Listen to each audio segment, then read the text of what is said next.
చదవబడిన వాక్య భాగంలో నుండి కొన్ని సంగతులు మీతో పంచుకుంటాను. ఇక్కడ ఒక పెళ్లి కార్యక్రమం కానా అనే ఊర్లో జరుగుతూ ఉంది. ఈ కానా అనే ఊర్లో జరుగుతున్నటువంటి ఈ మ్యారేజ్ కార్యక్రమానికి యేసు ప్రభు తల్లి అయిన మరియయు, యేసు ప్రభువును, ఆయన శిష్యులను పిలవబడ్డారు అని రాస్తుంది. ఈ పెళ్లి చేసుకునే వాళ్ళు ఏం చేశారంటే యేసు ప్రభువుకి ఆయన శిష్యులు కూడా ఇన్విటేషన్ ఇచ్చారు, ఆహ్వానించారు. ఆ వివాహ కార్యక్రమం ప్రారంభమైంది. అప్పట్లో ఎవరైనా ఇట్లాంటి ప్రత్యేకమైన అకేషన్స్ ఏర్పాటు చేసుకున్నప్పుడు వచ్చిన అతిథులకి ద్రాక్షరసం ఇవ్వటం అనేది వాడుక, పద్ధతి, మర్యాద, గౌరవించినట్టు. మా చిన్నతనంలో మా అమ్మ మా నాన్నకి చదువు లేకపోయినా సంస్కారం ఉంది. ఆ సంస్కారం మాకు కూడా నేర్పారు. ఇంటికి ఎవరైనా చుట్టాలు వస్తే పిల్లలు మేమేం చేయాలో తెలుసా? ఇత్తడి చెంబులు ఉంటాయి, ఇత్తడి చెంబులు పెద్ద పెద్దవి. తొట్టి దగ్గరికి వెళ్ళి ఇత్తడి చెంబుతో నీళ్లు తీసుకొని వాళ్ళకి అందించాలి. ఇవ్వకపోతే తంతారు. మర్యాద. ఇప్పుడు ఎవడు పట్టించుకోవట్లేదులే, ఎవడు వస్తున్నాడు ఎవడు పోతాడు మనకి ఎందుకంట, వస్తే వచ్చాడు పోతే పోయాడు. ఏంటంటే మనం వాళ్ళని ఆలోచించాల్సిన అవసరం ఉంది. మమ్మీ డాడీ చూసుకుంటారులే అని వీడు కనీసం వాడిని పలకరీని కూడా పలకరి. ఇట్లా వచ్చిన చుట్టాన్ని ఇప్పుడు దరిద్రం అట్ట తయారైంది. ఒకవేళ పలకరించిన హాయ్ అంకుల్ బాగున్నావా, వెళ్తున్నా అని పోతుంటాడు. ఇప్పుడంతా జఫాగాళ్ళు తయారయ్యారు అనకూడదులే, కానీ మర్యాదలు పాడు ఏం తెలియచావు ఇప్పుడు. కానీ మా చిన్నతనాన్న చదువు, వాళ్ళకి చదువు సంధ్యలు లేకపోయినా పద్ధతి, సంస్కారం కలిగి వాళ్ళు పిల్లలకు నేర్పుకున్నారు. ఇంటికి బంధువులు వస్తే, అతిథులు వస్తే ఇట్లా నీళ్ళు ఇవ్వాలి బేటా అని.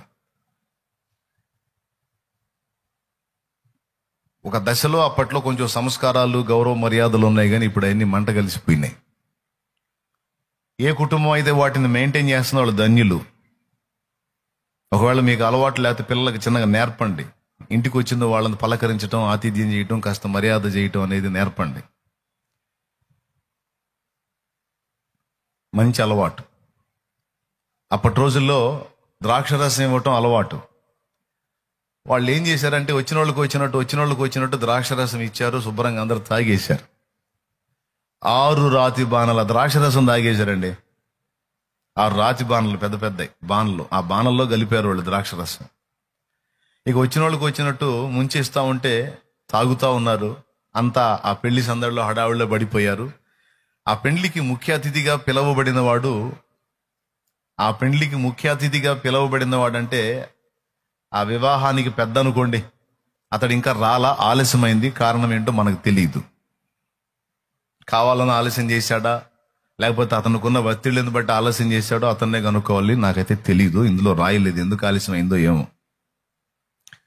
కొంతమంది ఒత్తిళ్ళని బట్టి ఆలస్యం చేస్తారు, కొంతమంది బిల్డప్ కోసం ఆలస్యం చేస్తుంటారు, అందరూ వాళ్ళ కోసం ఎదురు చూడాలని. అట్లా కొంతమంది ఆ టైపు ఆలస్యం చేస్తారు. కొంతమంది వాళ్ళకున్న బాధ్యతలను బట్టి కొంచెం ఆలస్యం అవుతూ ఉంటుంది. మొత్తం మీద అతనికి ఆలస్యమైంది విందు ప్రధాని. అతను అంతకు మించిన ప్రధాని ఒకడు ఉన్నాడు అక్కడ. అర్థమైందా? విందు ప్రధాని అతను కాదు, విందు ప్రధాని యేసయ్య. కానీ యేసయ్య వాళ్ళ కంట్లో దిశాయించలా. ఏదో మన బంధువు అన్నట్టుగా అందరితో పాటు ఆయన పిలిచారు, ఆహ్వానించారు ఆయన్ని, ఆయన శిష్యుల్ని. మీరు కూడా రండి, కాస్త అక్కడ గడుపుతురు కానీ ఆ మ్యారేజ్ కార్యక్రమంలో మీరు కూడా ఉండండి పిలిచారు. విందు ప్రధాని అంటే విందు మొత్తానికి పెద్ద అన్నమాట. అతను రావటం ఆలస్యమైంది. అతను వచ్చేటప్పటికి ద్రాక్షరసం అయిపోయింది. వాళ్ళు ఇబ్బంది పడుతున్నారు. అసలు ఇంకా రాలేదు, మరి ద్రాక్షరసం అంతా ఖాళీ అయిపోయింది. ఇప్పుడు ఏం చేయాలని తర్జన భర్జన పడుతుంటే మరియమ్మ తెలుసుకొని ఆమె ప్రభు దగ్గరికి వెళ్ళి వాళ్ళకి ద్రాక్షరసం లేదు అని ఆయనతో చెప్పింది. అంటే సహజంగా మరి తల్లి, కుమారుడు గనుక మరి నీకేదన్నా ఆలోచన ఉందా, పరిష్కారం ఏమన్నా చూపగలవా అన్న చనువు మీద ఆయన దగ్గరికి వెళ్ళి ద్రాక్షరసం అయిపోయిన సంగతి ఆయనతో పంచుకుంది. అప్పుడు ఆయన ఏమన్నాడంటే, అమ్మా నాతో నీకేం పని, నా సమయం ఇంకా రాలేదు అన్నాడు. మరియా ఎంత జ్ఞానం కలిగిందంటే, మంచి వివేచన కలిగిన స్త్రీ ఆమె.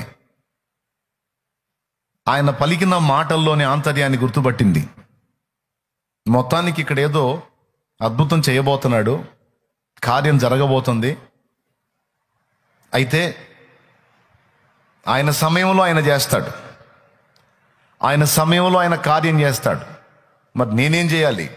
తెలివిగా ఆమె ఏం చేసిందంటే, సమీపంలోని ఇద్దరు పనివారిని పిలిచి, అదిగదిగదిగదిగో ఆయనకి వెళ్ళి చూడండి, ఆయన అబ్జర్వ్ చేయండి, ఆయన మీతో ఏమి చెప్పునో అది చేయుడి అనుంది అని అక్కడ రాయబడి ఉంది. ఆ తల్లి ఆ మాట చెప్పింది, ఆయన మీతో చెప్పున్నది చేయుడి అని. చాలా విలువైన మాట. ఈ మాటని జీవితకాలపు మాటగా తీసుకున్నాడు ముంగమూరి దేవదాస్ అనే దైవజనుడు, దేవదాస్ అయ్య గారు. ఆయన ఈ మాటని తన జీవితకాలపు సూక్తిగా తీసుకున్నాడు. ఆయన ఆ సహవాసంలో, బైబిల్ మిషన్ సహవాసంలో పెద్ద పెద్ద లెటర్స్ ఉంటాయి, ఆయన మీతో చెప్పున్నది చేయుడి అని. ఆయన ఏది చెబుతాడో అది చెయ్యండి అంతే, ఇక మిగిలిన ఆయన చూసుకుంటాడు. దేని గురించి కూడా మీరు కలత చెందాల్సిన అవసరం లేదు, ఇబ్బంది పడాల్సిన అవసరం లేదు. ప్రభువు చెప్పినవన్నీ నేను చేశానా లేదా అన్నది ఒక్కటి చూసుకో, ఇక మిగిలిన కార్యక్రమాలు ఆయన చూసుకుంటాడు. మనం పరిశీలించుకోవాల్సింది, మనం జాగ్రత్త పడాల్సింది, మనల్ని మనం పరీక్ష చేసుకోవాల్సింది, ప్రభువు చెప్పినట్టు నేను చేస్తున్నానా? ప్రతి విషయంలో చెప్పినట్టు చేస్తే ఇక ఏదైనా తేడా వస్తే ఆయన చూసుకుంటాడు. భలే మాట కాదు, ఆయన మీతో చెప్పున్నది చేయుడి అని. అంటే చెప్పంది చెయ్యొద్దు, చెప్పింది చెయ్యకుండా ఉండొద్దు. మీరు చెప్పండి, ఆయన మీతో చెప్పనిది చెయ్యొద్దు, చెప్పింది చెయ్యకుండా ఉండొద్దు. ఏం చెప్తాడు అది చేయి. ఇక వాళ్ళిద్దరూ ఆయనకి వెళ్ళే చూస్తూ ఉన్నారు. ఈలోపు విందు ప్రధానం వచ్చే సమయం అయింది. కొంతసేపు అయిన తర్వాత యేసు ప్రభు వారిని పిలిచాడు. ఈ ద్రాక్షరసపు బాణలు ఉన్నాయి కదా, 6 బాణలు, ఈ బాణల్లో నీళ్లు నింపండి అన్నాడు. వాళ్ళు, అయ్యా ఈ నీళ్ల బాణలు కాదు, మీరు పొరపాటు పడ్డారు, అవి ద్రాక్షరసపు బాణలు అని అడ్డు చెప్పొచ్చు, చెప్పలా. నీళ్లు నింపండి అని ఆయన చెప్పాడు. వాళ్ళు పోయి నీళ్లు తీసుకొచ్చి అంచుల మట్టుకు నింపిరి అనుంది. అంచుల మట్టుకంటే 6 రాతి బాణాలు ఫుల్లుగా నింపేశారు నీళ్లు. ఈ లోపు విందు ప్రధాని వచ్చాడు. వాళ్ళు సాధారణంగా విందు ప్రధాని ఆహ్వానించారు, కాకపోతే లోపల కంగారు పడుతున్నారు, ఎందుకంటే ద్రాక్షరసం లేదు. ఇప్పుడు ఏం చేయాలని టెన్షన్ పడుతున్నారు. ఆ విందు ప్రధాని ఏదో అతని సమాధానం అతను చెప్పుకుంటున్నాడు, నేను ముందే రావాలనుకున్నాను, నాకు ఇలా కొన్ని ఆటంకాలు వచ్చినాయి, ఇట్లా ఇబ్బంది వచ్చింది, అందువల్ల నేను అవి చూసుకోవాల్సి వచ్చింది, కొంచెం లేట్ అయ్యాను, ఏమనుకోవద్దు అని అతడి సంజాయిషీలు అతను ఏదో చెప్పుకుంటా ఉంటాడు కదా, ఆ మాటలు జరుగుతూ ఉన్నాయి. మరి ఇప్పుడు విందు ప్రధాని వచ్చాడు, ముందు తీసుకెళ్లి ద్రాక్షరసం ఏంట్రా అంటానికి ద్రాక్షరసం లేదు అక్కడ. ఇప్పుడు ఏం చేయాలా అంటుంటే ఆ పని వాళ్ళలో మళ్ళా ఒకరిని పిలిచాడు ప్రభు. పాత్ర ఇందులో ముంచుకొని, ఈ 6 రాతి పనుల దానిలో ముంచుకొని వెళ్ళి విందు ప్రధానికి ఇవ్వండి అన్నాడు. ఆ నీళ్లలో ముంచుకొని తీసుకెళ్లి విందు ప్రధానికి ఇవ్వండి అన్నాడు. వాళ్ళు అడ్డు చెప్పలా. మరేమ్మ ముందే చెప్పింది కదా మహాతల్లి, ఏం చెప్పింది? ఆయన మీతో చెప్పునది చేయుడేని. ఎక్కువ చేయొద్దు, తక్కువ చేయొద్దు, చెప్పింది చేయకుండా ఉండొద్దు, చెప్పంది చేయొద్దు, మళ్ళీ ఆయనకి ఉచిత సలహాలు ఇవ్వద్దు, అడ్డ ప్రశ్నలు వేయొద్దు అని అర్థం. వాళ్ళు అడ్డ ప్రశ్నలు వేయాల.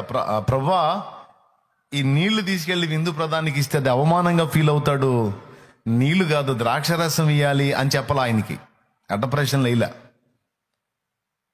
ఆయన చెప్తున్నాడు, చెప్పినట్టు చేస్తున్నారు వాళ్ళంతే. ఇది మీరు గుర్తుపెట్టుకోవాలి. ప్రభు చెప్పినట్లు నువ్వు చేశావా లేదా? చేశావా? అట్లయితే నీళ్లు కూడా ద్రాక్షరసంలాగా మారిపోతాయి.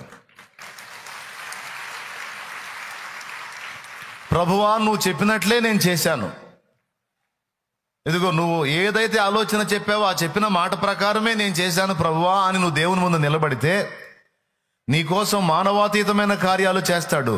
నీ చేతిలో నీళ్లే ఉండొచ్చు, నువ్వు దేవుడు చెప్పినట్లు చేసినట్టయితే ఆ నీళ్లు నీకోసం ద్రాక్షరసంగా మార్చే బాధ్యత ఆయనది. Amen, amen. తీసుకెళ్ళి ఆ నీళ్లు తీసుకెళ్ళి విందు ప్రధానికి ఇచ్చారు. ఇతని చేతిలో నుంచి ఆ విందు ప్రధాని చేతిలోకి ఆ నీళ్లు ఎప్పుడైతే వెళ్ళినాయో అవి మధురమైన ద్రాక్షరసంగా మారిపోయినాయి. అతను తీసుకొని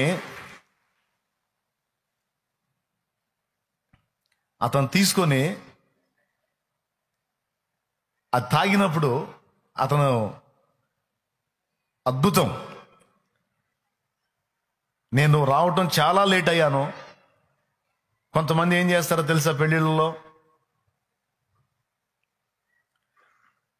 ముందు మంచి ద్రాక్ష రసం ఇచ్చి జనులు మత్తుగా ఉన్నప్పుడు జబ్బు రసము పోయుదురు. కానీ మీరు నన్ను ఎంత ప్రేమించారు, ఎంత గౌరవించారు, నేను ఇంత లేట్ వచ్చినా నా కోసం ఇంత మధురమైన ద్రాక్ష రసాన్ని భద్రపరిచినందుకు మిమ్మల్ని అభినందిస్తున్నాను, చాలా సంతోషం అని లొట్టలు వేసుకుంటూ తాగాడు. ఇచ్చిన వాళ్ళకి తెలుసు అవి నీళ్ళని, తీసుకెళ్ళి నింపిన వాళ్ళకి తెలుసు అవి నీళ్ళని. అతను మాత్రం ద్రాక్షరసం అమోఘం అని తాగుతున్నాడు. అంటే నిజంగా ద్రాక్షరసం అయిపోయింది. అదేదో అతడు భ్రమపట్టం కాదు, ఊహించుకోవటం కాదు, నిజంగా ద్రాక్షరసం అయిపోయింది. వీళ్ళు ఒకటి మొఖాలు ఒకళ్ళు చూసుకున్నారు, శిష్యులు కూడా ఈ తంతంతా చూస్తున్నారు. తర్వాత వెళ్ళి చూస్తే మొత్తం ద్రాక్షరసమే ఆ రాతి బాణంలో. ఇక్కడ మీకు మొదటి పాఠం ఏంటంటే, మన జీవితాల్లో, మన భౌతిక జీవితంలోనూ ఆత్మీయ జీవితంలోనూ మనం ఆశించిన ఫలాలు మనం చూడాలంటే, దేవుని ఆశ్చర్యమైన కార్యములు మనం చూడాలంటే షరతు ఒక్కటే, ఆయన మీతో చెప్పునది చేయుడి. దాని విషయంలో జాగ్రత్తగా చూసుకో. మీలో ఎవరికైనాను సంతోషము కలిగినా ప్రభువు ఏం చెప్పాడు, కీర్తన పాడవలెను అన్నాడు తన గ్రంథంలో. మీలో ఎవరికైనాను శ్రమ సంభవించినా అతడు ప్రార్థన చెయ్యవలెను అని ప్రభు చెప్పాడు. గనుక ప్రార్థన చేస్తే చాలు. ప్రార్థన చేసావా, శ్రమ సంభవించింది, నువ్వు డీల్ చేసుకోలేకపోయావు, ప్రార్థన చేసావా, ప్రార్థన చేసి చెప్పు, ప్రభువా నువ్వు నాతో చెప్పినది నేను చేశాను అని. నువ్వు నాతో ఏది చెప్పావో, శ్రమ సంభవించినా ప్రార్థన చేయమన్నావు కదా, నేను చేశాను, ఇక మిగిలింది నువ్వే చూసుకో ప్రభు. ఆయన చూసుకుంటాడు తప్పనిసరిగా. అయితే ఇట్లా ప్రతి విషయంలో మీలో ఎవరికైనానో వ్యాధి కలిగిందా, మీలో ఎవడైనానో రోగి అయి ఉన్నాడా, అట్లయితే అతడు సంఘపు పెద్దలను పిలిపింపవలెను. వారు వచ్చి నూనె రాసి అతని కొరకు ప్రార్థన చేస్తారు. విశ్వాస సహితమైన ప్రార్థన రోగిని స్వస్థపరచును. అతడు పాపములు చేసిన వాడైతే పాపములు క్షమింపబడును. ప్రభు అతన్ని లేపును. ప్రభు ఏం చెప్పాడు? మూడో మాట, సంతోషం కలిగిందా, పాటలు పాడుకోమన్నాడు. శ్రమ కలిగిందా, ప్రార్థన చేయి అన్నాడు. మీలో ఎవరికైనా రోగం కలిగిందా, సంఘపు పెద్దలను పిలిచి, ఆత్మీయ నాయకుల్ని పిలిచి నూనె రాసి ప్రార్థన చేయించుకోండి, స్వస్థత కలిగిద్ది అన్నాడు. పాపాలు కూడా క్షమింపబడతాయి అన్నాడు. వారు వచ్చి వీరి కోసం ప్రార్థించినప్పుడు ప్రభు వారి పాపములు క్షమించి అతన్ని స్వస్థపరుస్తాడు, ఆ రోగిని. ఇలాగా ఏ ఏ సందర్భాల్లో ఏమేం చేయాలో మొత్తం చెప్పాడు తన గ్రంథంలో. ఆర్థిక పరంగా నీవు ఆశీర్వదించబడగోరుతున్నావా? అట్లయితే నీ రాబడి అంతట్లో నుండి నీవు వర్ధిల్లిన కొలది దేవుని పనికి తోడ్పాటు అందించు, నీ అభివృద్ధిని ఎవడో ఆపలేడని చెప్పాడు. అర్థమైందా? వెదజల్లి అభివృద్ధికి వచ్చేవారు కలరు, తగిన దానికన్నా తక్కువ ఇచ్చి లేమికి వచ్చేవారు కలరు అనే మాట కూడా ఉంది. వెదజల్లిన వాడు దేవుని పనిలో అభివృద్ధి పొందుతాడు. దేవుని కొరకు చేసే విషయంలో చెయ్యి కొరత చేసిన వాడు దారిద్ర్యంలోకి దిగిపోతాడు, లేమికి వచ్చే అవకాశం ఉంది అనే మాట గ్రంథంలో ఉంది. నేను చెప్పాను, అందులో ఉందా? రైట్. అలాగున ఆర్థిక విషయాల్లో కానీ ఆత్మీయ విషయంలో కానీ మనం ఏ సందర్భానికి ఎలా స్పందించాలో మొత్తం గ్రంథంలో ఆయన రాయించి పెట్టాడు భక్తుల ద్వారా. పాత నిబంధనలోనేమో నీ రాబడి అంతటిలో నుండి 10వ భాగము అన్నాడు. క్రొత్త నిబంధనలో పౌలు ద్వారా ఏమన్నాడో తెలుసా? తాను వర్ధిలిన కొలది ఒకడు తోడ్పాటు అందించవచ్చు దేవుని పనికి అన్నాడు. పాత నిబంధనలో అయితే ఓన్లీ ఇశ్రాయేలుకి ఇచ్చిన ఆజ్ఞ ఏంటంటే మీ రాబడి అంతటిలో నుండి 10వ భాగము తెచ్చి నా మందిరపు నిధిలోనికి తీసుకొని రండి. మలాకి గ్రంథము 3వ అధ్యాయము 8వ వచనం, మానవుడు దేవుని యొద్ద దొంగిలునా మీరు అనేక సార్లు నా యొద్ద దొంగిలిచూనే ఉన్నారు. దేని విషయములో మేము దొంగిలితమని నీ యొద్ద దొంగిలితమని మీరందరూ 10వ భాగమును ప్రతిష్టార్పణలను ఇయ్యక దొంగిలితిరి అన్నాడు.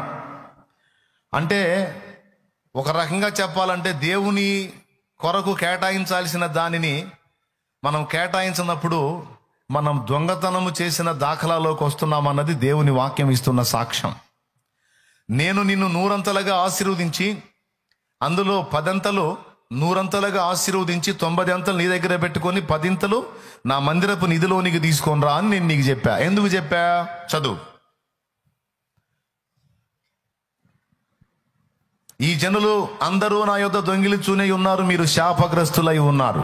ఎంత భయంకరమైన మాట చూడండి. చదువు. నా మందిరములో ఆహారముడు అదుగో ఎందుకు తెమ్మన్నాడో అక్కడ చెప్తున్నాడు. నా మందిరములో ఆహారం ఉండునట్లు 10వ భాగం అంతయు మీరు నా మందిరపు నిధిలోనికి తీసుకొని రండి. దీన్ని చేసి మీరు నన్ను శోధించిన ఎడల, గమనించండి, దేని విషయంలో కూడా నన్ను శోధిస్తే చంపుతానన్న దేవుడు ఇక్కడ మీకు కలిగిన దానిలో నుండి నేను మిమ్మల్ని ఆశీర్వదించి మీకు 100 ఇస్తే అందులో 10 నా సన్నిధికి ఎందుకు? నా మందిరములో ఆహారం ఉండునట్లు. ఆయన మందిరములో ఆహారం ఎవరి కోసం? బేదలు, దీనులు, అంగహీనులు, విధవరాండ్రు, వ్యాధిగ్రస్తులు, దిక్కులేని వారు, అనాథలు, అభాగ్యులు, అనేక మంది దేవుని సన్నిధిని గాచుకుంటారు. అలాంటి వాళ్ళందరికీ అంత ఆహారం దొరికేదానికి నా మందిరంలో ఎప్పుడు సమృద్ధిగా ఆహారం ఉండాలి. ఈ మతోన్మాద దరిద్రులకి ఈ సంగతి తెలియదుగా. మతోన్మాదం నిండిపోయిన దరిద్రులకి ఈ సంగతి తెలియదు కదా. యేసుప్రభు అడిగాడు దశంబాగా, యేసుప్రభు అడిగాడు దశ. ఒరే, యేసుప్రభు కోసం కాదు రా దిక్కుమాలనోడా. నా మందిరములో ఆహారం ఉండునట్లు. దేవుని మందిరం అన్నప్పుడు అంగహీనులు అంటే వికలాంగులు ఉంటారు, దిక్కులేని వారు ఉంటారు, అనాథలు ఉంటారు, అభాగ్యులు ఉంటారు, విధవరాండ్రు ఉంటారు, ముసలి వాళ్ళు ఉంటారు. ఎవరు పట్టించుకొని ముసలివాళ్ళు. అనాథలు అనగానే ఓన్లీ అనాథ పిల్లలు అనుకోకండి. కొంతమంది వృద్ధులు ఉంటారు, వాళ్ళకి ఎవరు ఉండరు, అందరినీ కోల్పోయి ఉంటారు, వాళ్ళు కూడా అనాథలే. అలాంటి వృద్ధులు, దిక్కులేని వాళ్ళు ఎంతో మంది సన్నిధిని కాచుకొని బతుకుతూ ఉంటారు. వాళ్ళకి అంత అన్నం దొరకటానికి, అంత ఆహారం దొరకటానికి మందిరంలో ఎప్పుడు సమృద్ధి ఉండాలి. అందుకని పాత నిబంధన క్రమంలోనేమో నీ రాబడి అంతటిలో నుండి 10వ భాగమును నేను నీకు 100 ఇస్తా, 10 తీసుకొచ్చి నా మందిరంలో ఉంచు, 90 నువ్వు వాడుకో. ఇలా చేసి నన్ను శోధించు, నేను మళ్ళా నీకు ఇస్తానో ఏనో చూడు. నీకోసం ఆకాశ వాకిళ్ళు విప్పి పట్టజాలనంత విస్తారమైన దీవెనలు కుమ్మరించేదనని సైన్యములకు అధిపత్యకు యెహోవా సెలవిచ్చుచున్నాడు. చూడు, అక్కడ ఉంది. కానీ కొంతమందికి మిగిలిన చెత్త ఖర్చులు ఎన్నిటికైనా పెట్టబుద్ధి అయింది, కానీ దేవుని కోసం రాబడిలో నుండి దేవుడు 100 రూపాయలు ఇస్తే 10 రూపాయలు తీయటానికి మనసు రాదు. కొంతమంది మనసు చెప్తాను, 100 వస్తే 10 ఈజీగా తీయగలుగుతారు, 1000 వస్తే 100 తీయగలుగుతారు, కానీ 10,000 వస్తే 1000 తీయగలుగుతారు, కానీ 10 లక్షలు వస్తే 1,00,000 తీయబుద్ధి కాదు. వామ్మ 1,00,000 రూపాయలే, వామ్మ 1,00,000 కోటి రూపాయలు వస్తే 10 లక్షలు. 10 లక్షలు ఏం చేసుకుంటాడు ఆయన? అసలు పాడు చేసుకుంటాడు. మంచోడు బుద్ధి మాంసం దగ్గర అని ఒక్కొక్కళ్ళు బుద్ధి ఇట్ట బయటపడతా ఉంటుంది. కొంతమంది బుద్ధి సహజంగా అనుకునేది ఏంటంటే ఇదంతా పాస్టర్కే కదా, ఇదంతా పాస్టర్కే కదా. నేను అంటున్నాను, ఇట్లా సేవకులు, దశంభాగాలు, సేవకులు 10వ భాగాలని విమర్శించే దౌర్భాగ్యులకు చెప్తున్న సమాధానం ఏంటంటే, రే బాబా, ఇదంతా సేవకుడి కంటే సేవకుడిని ఎత్తిన చాలా ఖర్చు ఉంటుంది రా నాయన. సేవకుడి దగ్గర చాలా బాధ్యత ఉంది, సేవకుడికి చాలా ఖర్చు ఉంటుంది. మరి ఒక మందిరాన్ని నడిపించాలి, ఒక మందిరాన్ని రొటేట్ చేయాలంటే కరెంటు బిల్లుల దగ్గర నుంచి, జనరేటర్ ఆయిల్ దగ్గర నుంచి, వాళ్ళు కూర్చునేటువంటి పరికరాల దగ్గర నుంచి, వాళ్ళకి సౌండ్ సిస్టమ్ వినపడే దగ్గర నుంచి. ఈజీగా చెప్తున్నా, ఇప్పుడు మీ అందరికీ వినపడే సౌండ్ సిస్టమ్ ఖరీదు ఎంత ఉంటుందో తెలుసా? ఇంచుమించు 60 నుంచి 80 లక్షల దాకా ఉంటుంది. వామ్మో అనిపిస్తుంది కదా. అది చాలకనే మీరు ఇంకా మాకిన పట్ల అంటున్నారు. అందరికి వినపడేటట్టు పెట్టాలంటే 1.5 కోటి తేవాలా. మరి ఎవరు, మా తాత ఇస్తాడా, మీ తాత ఇస్తాడా, లేకపోతే విమర్శించే ఆ దరిద్రుడు ఇస్తాడా? వాడు పోయి మళ్ళీ అన్ని బాగానే వదిలించుకొని వస్తుంటాడు. అరికాలు మొదలు నడినెత్తి వరకు సమస్తం క్షౌరం చేయించుకుని బాగానే వదిలించుకొని వస్తాడు. మనల్ని ఎగతాళి చేస్తూ ఉంటాడు. సెంటు స్థలం కదిలించండి ఎంత అయిద్దో. మరి ఇంత పెద్ద స్థలం సేకరించి దీనికి పైసలు కట్టి మీరు కూర్చోడానికి పైన షెడ్ వేసి నెత్తి మీద ఏనుగంత ఫ్యాన్లు పెట్టి దేవునికి స్తోత్రం. ఏమంటే మళ్ళీ ఏది తక్కువ కాకూడదు. ఇవన్నీ ఎట్లా సాధ్యమవుతాయి? ఒక్కసారి ఆలోచించండి. వెటకారాలు చేయటం, విమర్శలు చేయటం వాళ్ళకైనా చేత అయింది, లేకపోతే ఇటు ఎగతాళి చేసే వాళ్ళకైనా చేత అయింది. అందులో అన్ని ఆరితేరు వచ్చి ఉన్నాయట. ఒకడు తెలియక మాట్లాడుతూ ఉంటారు, తెలుసుకొని మాట్లాడాలా. నా మందిరపు నిధిలోనికి తీసుకొని రండి అని ఎందుకన్నాడు? మందిరపు అవసరాలు ఉంటాయి. అది పాత నిబంధనలో చెప్పినటువంటి క్రమం. అది రాబడి అంతటిలో నుండి 10వ భాగం. క్రొత్త నిబంధనలో ఏం చెప్పాడో తెలుసా? చూడండి, అది కూడా చూడండి. దేవుడు మీతో ఏమి చెప్పునో అది మీరు చెయ్యండి అన్నాడు. 16వ అధ్యాయం, 1 కొరింథీ పత్రిక 16వ అధ్యాయము 2వ వచనం చూడు. నేను వచ్చినప్పుడు చందా పోగు చేయకుండా ప్రతి ఆదివారమున మీలో ప్రతివాడును తాను వర్ధిల్లిన కొలది తన యొద్ద కొంత సొమ్ము నిలువ చేయవలెను. అది వర్ధిల్లిన కొలది. దేవుడు నిన్ను ఎంత ఆశీర్వదించాడో ఆ వర్ధిల్లిన కొలది నీ రాబడిలో నుండి దేవుని కొరకు నువ్వు కేటాయించవమ్మా. దేవుని కొరకు ఇచ్చి లేమికి వచ్చిన వాళ్ళు లేరు, దరిద్రులైన వాళ్ళు లేరు, బీదలైన వాళ్ళు లేరు. సమృద్ధిగా ఆశీర్వదించబడిన వాళ్ళే. ఇది మీ సొమ్ము నాశించి ఈ మాట చెప్తున్నానా? నేను మీ సొమ్ము నాశించి ఈ మాట చెప్తున్నానా? లేదు, సందర్భంలో అంశములో వచ్చింది కాబట్టి మాట్లాడుతున్నా. ఎందుకంటే మీరంతా ఆత్మీయంగా బలపడిన వారు, ఎదిగిన వాళ్ళు, మీకు చెప్పాల్సిన అవసరం లేదు.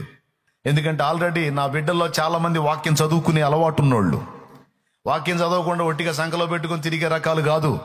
వాక్యం చదివేటువంటి బిడ్డలు నాకు దేవుడిచ్చిన బిడ్డలు. వాళ్ళకి తెలుసు వాక్యంలో ఏముందో. అయితే ఇక్కడ గమనించాల్సిన విషయం ఏంటంటే, ఆర్థిక విషయాల్లో కానీ, ఆత్మీయ విషయాల్లో కానీ, భౌతిక విషయాల్లో కానీ, ఎందులోనైనా సరే దేవుని వాగ్దానాలు మనం స్వతంత్రించుకోవాలి, దేవుడు చెప్పినవన్నీ మనం పొందుకోవాలంటే అసలు ముందు దేవుడు ఏం చెప్పాడో మనకు తెలిసి ఉండాలి. ఇంకా ఏం చెప్పాడో తెలుసా? పని చేసుకొని, పనివాడి చేత నీ పొలంలో పని చేయించుకొని, నీ ఇంట్లో పని చేయించుకొని వానికి కూలి ఇయ్యక బిగబట్టొద్దు అన్నాడు. యాకోబు రాసిన పత్రిక 5లో. వానికి కూలి ఇయ్యక నువ్వు బిగబడితే ఆ కూలి దేవునికి మొర్ర పెడతదట. తెలుసా మీకు? మీరు బిగబట్టిన కూలి, కష్టజీవి పొట్టగొట్టి బిగబట్టి దాచిపెట్టావే, ఆ కూలి మొర్ర పెట్టిద్దంట దేవునికి. దేవా, వీడు నన్ను బంధించాడు, నేను వీడికి చెందిందాన్ని కాదు, నేను వాడి కష్టార్జితాన్నని. చదువు 5వ అధ్యాయం 4వ వచనం. ఇదిగో మీ చేలు కోసిన పనివానికి ఇయ్యక మీరు మోసముగా బిగబట్టిన కూలి మొర్ర పెట్టుచున్నది. మీ కోతవారి కేకలు సైన్యములకు అధిపత్యకు ప్రభు యొక్క చెవులలో చొచ్చి ఉన్నవి. ఇవన్నీ సీరియస్ మాటలేగా, ఏం తక్కువ ఇవి. చాలా స్పష్టంగా దేవుడు మాట్లాడుతున్నాడు. ఇట్లాగా పని చేయించుకున్న వానికి ఖచ్చితంగా వాని కూలి వానికి ఇవ్వాలి. నీ దగ్గర పని చేసినోడి కష్టార్జితాన్ని నువ్వు బిగబట్టొద్దు, మోసంగా దరిద్రుడు అవుతావు. ఓకేనా? ఇట్లా చాలా విషయాల్లో దేవుడు మనం ఎలా ఉండాలో ఎలా ఉండకూడదో చెప్పాడండి. బైబిల్ చదివితే అర్థమైద్ది, లేదా వాక్యం జాగ్రత్తగా వెంటంటే అర్థమవుతూ ఉంటుంది. విన్నప్పుడే తీర్మానం చేసుకొని, అమ్మో ఇంతకుముందు ఈ దరిద్రం నా దగ్గర ఉంది, ఇక నుంచి ఇలా చేయకూడదు అని జాగ్రత్త పడాలి. వరుసగా చెప్పుకుంటూ వస్తున్నా. సంతోషం కలిగిందా, సినిమాకు పోవాలి అని చెప్పాడా? మరి ఏం చెప్పాడు? మీలో ఎవరికైనా సంతోషము కలిగినా అతడు కీర్తన పాడవలెను. మీలో ఎవరికైనాను శ్రమ సంభవించినా అతడు ప్రార్థన చేయవలెను. అలాగే మీలో ఎవడైనాను రోగి ఉన్నాడా, సంఘపు పెద్దలను పిలిపించి నూనె రాసి ప్రార్థింపవలెను.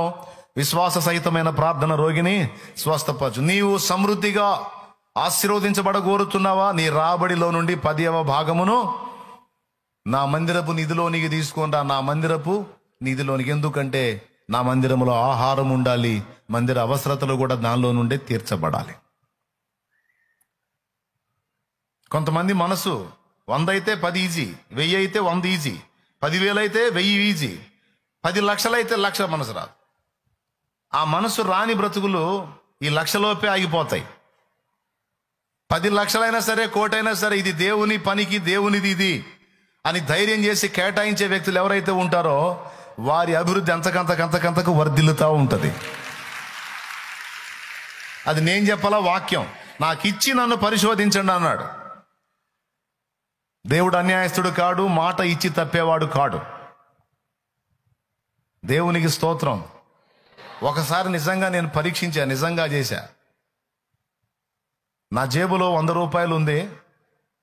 ఆ వారం ఆ 100 రూపాయలతో నేను నడపాలి. మీరు నమ్మండి నమ్మకపోండి, నేను నిజం చెబుతున్నా. సేవారంభపు తొలి దినాలు నేను వేరే మందిరానికి వెళ్ళి మోకాళ్ళుని ప్రార్థన చేస్తున్నా.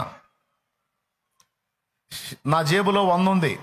ఈ 100 రూపాయలతో నేను 6 దినాలు గడపాలి. మళ్ళీ ఆదివారం వచ్చిన దాకా నేను ఈ 100తో గడపాలి. పూర్తికాల సేవకు వచ్చాను. కుటుంబం పెద్దది, పిల్లలు ఉన్నారు. మొత్తం దీంతోనే దొరలాలి.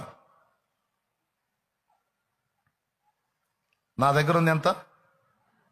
100. రోజుకి 20 రూపాయలు పచ్చడి ఖర్చు తీసేసినా కూడా ఎన్ని రోజులు వచ్చింది? 5 రోజులే వచ్చింది.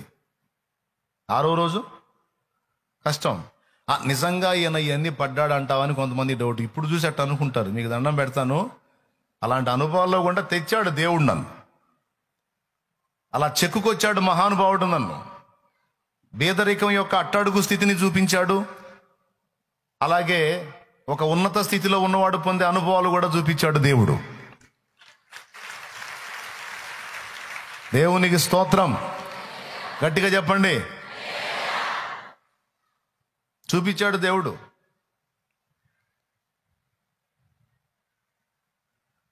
సైకిల్ లేకుండా కాలినడకం తిరిగిన అనుభవాలు చూపించాడు. విమానం కూడా ఎక్కించి తిప్పాడు. 2 చూపించాడు. నేను మోకాళ్ళుని ప్రార్థన చేస్తా ఉన్నాను. సడన్గా నాకు నా జేబులో ఉన్న 100 గుర్తొచ్చింది. వేరే మందిరం దగ్గరికి వెళ్ళి ప్రార్థనలో ఉన్నాను నేను. సడన్గా నాకు గుర్తొచ్చింది. అయినా టెస్ట్ చేద్దాం దేవుడు ఏం చేస్తాడు అని సాహసం చేశా. ఆ 100 తీసి అక్కడ హుండి ఉంటే అందులో వేసా. ఇప్పుడు నాకు ఎవడు అప్పు లేడు వచ్చి నేను పోయి వసూలు చేసుకోవడానికి. నాకు ఇచ్చే అవసరం ఎవరికి లేదు. ఇప్పుడు నా దగ్గర ఉన్నదంతా కూడా దేవుని సన్నిధిలో వేసా. ఇప్పుడు దేవుడు ఎట్లా చేస్తాడో చూడాలని నిలబడ్డా. కూర్చున్నా, ప్రార్థన చేసి కూర్చున్నా.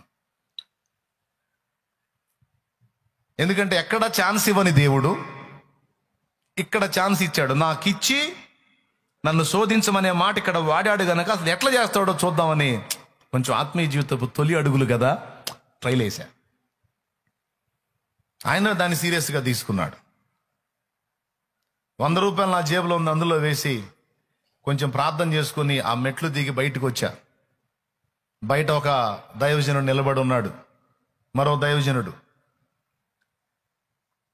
నేను దాటి వెళ్ళిపోతా ఉంటే నన్ను పిలిచి నా చేతిలో ఒక కానుక పెట్టాడు.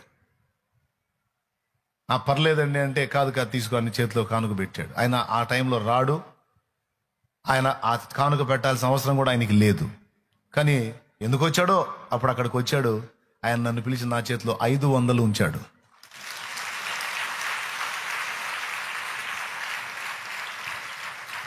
నా దగ్గర ఉన్నది నేను మళ్ళీ ఇది కూడా ఏంది, గంటలు కాదు నిమిషాలలోనే ఈ కార్యం. మళ్ళా పూర్తిగా 5 నిమిషాలు కూడా గడవక ముందే నా దగ్గర ఉన్న దాన్ని నేను దేవుని కొరకు కేటాయించినప్పుడు 5 మళ్ళా నా చేతికి ఇచ్చాడు. ఇప్పుడు నాకు వారం గురించిన దిగులుందా? ఇంకా 2 వారాలకు సరిపడా పచ్చడైనా సరే 2 వారాలకు సరిపడా దేవుడు కృపనిచ్చాడు. ఆ విధంగా ఇవ్వటంలో ఉన్న ఆశీర్వాదం ఏంటి, సాటి వారికి ఇవ్వటంలో దీవెన ఏంటి, దేవుని కొరకు పరిచర్య కొరకు ఇవ్వటంలో దీవెన ఏంటి అనేది చూశా. అప్పటి నుంచి ఇంకా ఎన్నడూ మళ్ళా పరీక్ష చేయలే దేవుణ్ణి. ఎందుకంటే అవసరం లేదు.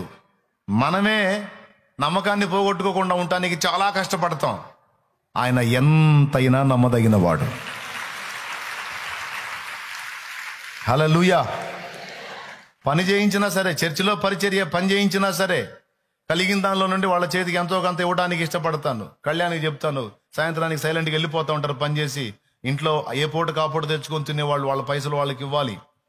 వాళ్ళకై వాళ్ళు చెప్పారనుకో, లేదన్నా నేను దేవుని కొరకు పని చేయడానికి వచ్చాను, నా ఇంట్లో సమృద్ధి ఉంది, ఈ రోజు నేను దేవుని సన్నిధిలో పనిలో గడపాలని వచ్చాను అంటే అయినా సరే ఒత్తిడి చేయి ఇవ్వడానికి. మొరాయిస్తే వదిలేయి. కానీ ఖచ్చితంగా మాత్రం కష్టపడ్డవాడికి చేతికి మన కష్టార్జితం. మామూలు వాళ్ళు 500 ఇస్తే నువ్వు 600 అని చెప్పి ఎక్కడున్నాడు కళ్యాణ్? ఎక్కడో ఉన్నాడు బయట.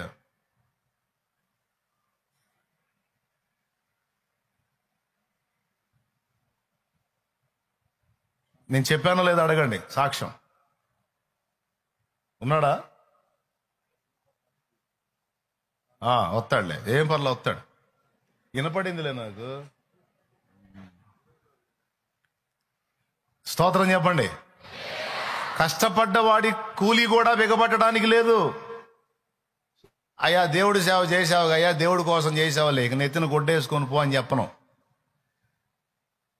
పొద్దంతా చాయగిరి చేసి మరి బయట చాయగిరి చేస్తే ఈ పని చేయించుకున్నాడు కూలి ఇస్తాడు. దేవుని మందిరంలో దీవెనలు ఇచ్చి పంపిస్తేట. ఇష్టపడి నేను సేవ చేయడానికే వచ్చానన్నోడికి దీవెనే. పాపం కొంతమంది దేవుని సేవ చేయాలని ఆశ ఉంటుంది, ఇంట్లో జరగదు. అయినా సరే దేవుడు ఇస్తే ఇచ్చాడు, లేకపోతే లేదు, చేస్తాను నేనని వచ్చి చేసేవాళ్ళు ఉన్నారు. ఏదేమైనా పని చేసిన వాడికి పట్టెడన్నం దొరకాలి. లోకస్తుడు ఇచ్చేదానికంటే మిగలానే ఇవ్వాలని చెప్పి ఇప్పిస్తా.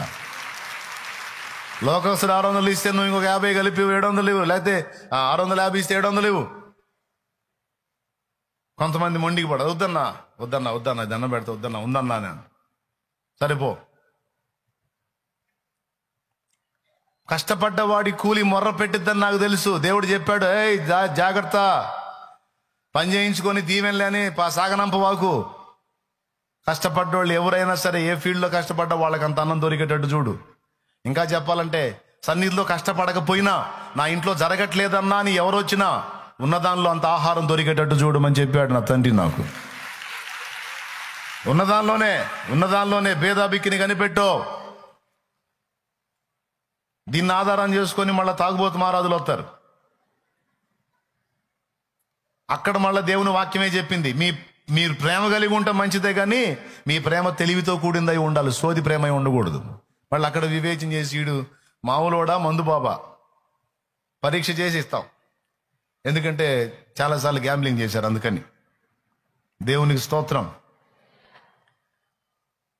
యథార్థంగా నిజంగా ఇంట్లో కఠినమైన పరిస్థితుల్లో ఉండి అది జెన్యూన్ అయితే తప్పకుండా తోడ్పాటు అందిద్ది. ఇక్కడే కాదు, తండ్రి సన్నిధి బ్రాంచ్లు అన్నింటిలో ఇలానే ఉండాలని నేను నా తమ్ముళ్ళకి చెప్పా. నేను చెప్పిన మాట నా తమ్ముళ్ళైన సేవకుళ్ళు తీసుకుంటే ఆ సంఘాలు కూడా సమృద్ధితో దీవించబడతాయి, వర్ధిల్లుతాయి.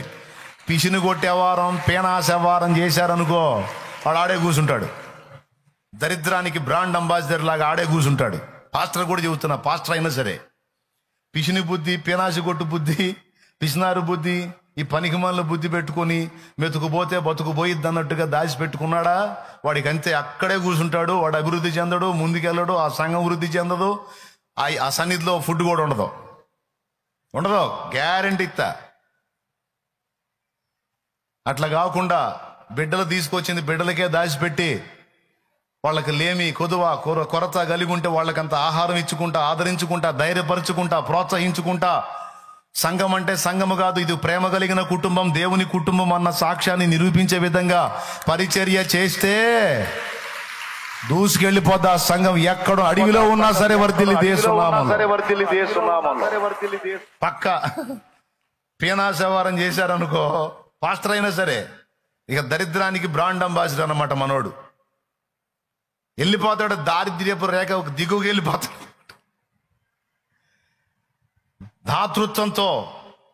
దాతృత్వంతో త్యాగబుద్ధితో సమర్పణతో ఏ హృదయాలైతే ఉంటాయో వాళ్ళు ఖచ్చితంగా వర్ధిల్లుతారు. మాట తప్పని దేవుడు నా దేవుడు. ఇట్లా చాలా విషయాలు చెప్పాడు. ఆయన మీతో చెప్పునది, చెప్పండి పెద్దగా, విధవరాలిని చిన్న చూపు చూడొద్దు. విధవరాలు, భర్త లేనిది, ఆమె పక్షాన వాదించేవాడు ఎవడు లేడని ఆమె సొమ్ము గాజేయాలని చూడొద్దురా. అలాంటి పని చేశావంటే నువ్వు పోతావు, మేవిడ విధవైద్ది అని చెప్పాడు బైబిల్లో. ఏది నవ్వుతారు, నిజం. ఆయన మీతో చెప్పున్నది జాగ్రత్త పడండి. మరేం చేయమన్నాడు? విధవరాండ్రను ఆదరించమన్నాడు, వాళ్ళకంత సాయం చేయమన్నాడు, వాళ్ళకు న్యాయమైన తీర్పు తీర్చమన్నాడు, వాళ్ళని దుఃఖ పెట్టొద్దన్నాడు. వాళ్ళనే కాదు, దిక్కులేని పిల్లలను కూడా. దిక్కులేని పిల్లల సొమ్ము కాజేస్తారు కొంతమంది, వాళ్ళ పక్షాన వాదించేవాడు ఉండడుగా. మా బావగారు యాక్సిడెంట్ కేసులో చనిపోయాడు. ఆయన చనిపోతే పోలీస్ కేసు అయింది. కేసు అయితే ఒక లాయర్కి అప్పచెప్పాం, పుణ్యాత్ముడికి అప్పచెప్పాం. దాదాపు పెద్ద మొత్తంలో రావాలి, ఎందుకంటే ఆయనకు తగిలిన బండి పెద్దది, దానికి వచ్చే ఇన్సూరెన్స్ తాలూకా పైసలు చాలా ఉంటాయి. అజయ్ వాళ్ళ నాన్న ఆయన నిధించినప్పుడు ఆ యాక్సిడెంట్ కేసు ఒక లాయర్ తీసుకున్నాడు. పుణ్యాత్ముడు ఇంతవరకు మళ్ళీ మాకు న్యాయం చేయలే. వాళ్ళు పెళ్ళిళ్ళు అయ్యి వాళ్ళ పిల్లలు కూడా పుట్టారు. ఇప్పుడు తల్లిదండ్రి ఇద్దరిని కోల్పోయిన వాళ్ళు ఎవరండి? మరి అనాథల సొమ్ము దోచుకుంటే వాడెట్ట బాగుపడతాడండి? వాడి శాపగ్రస్తుడు గాడా? వాడి సంతతి శపించబడదా?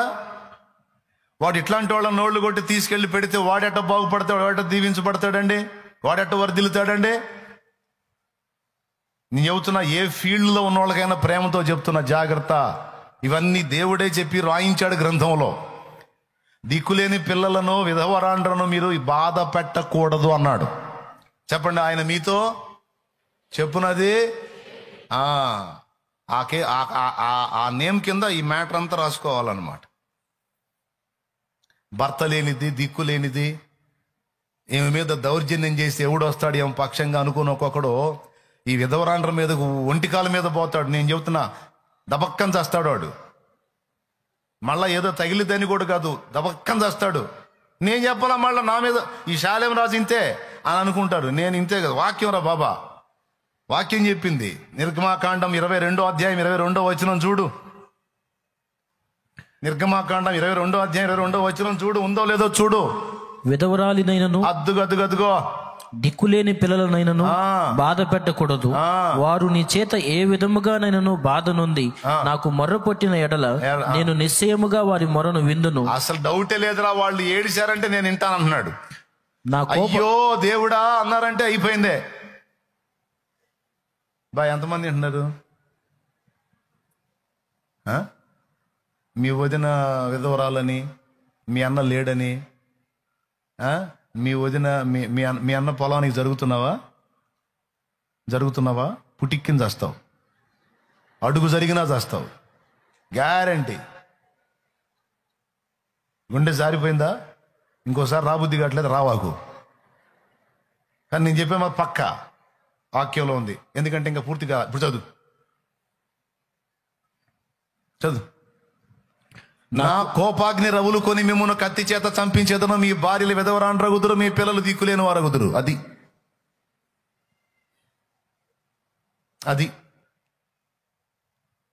అది మా చిన్నమ్మకు భర్త లేడు, నోరు లేనిది, ఒక ఎకరం జరిగినా పర్వాలేదులే, పొర్రపాటును కూడా చేయకూడదు ఆ పని. ఇట్లాంటి పరిస్థితులు ఉంటాయి. అందుకనే చెబుతున్నాను నేను, అవసరమైతే దేవుడిని బట్టి నీదొక అడుగు వదిలిపెట్టు. నీదొక అడుగు వదిలిపెట్టు, నా తండ్రి నీకు 10 అడుగులు కలిసేటట్టు చేస్తాడు. ఎకరాలు ఇస్తాడు అవసరమైతే.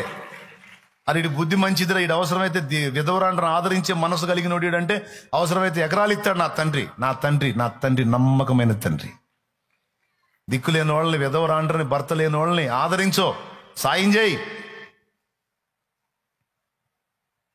వాళ్ళది దోచుకోవడానికి చూడొద్దు. నోరు లేనోళ్ళు కదా, అడగరు కదా అని అన్యాయం చేయడానికి చూడొద్దు. ఆ ఉసురు కొట్టిందంటే పాడెక్కటమే.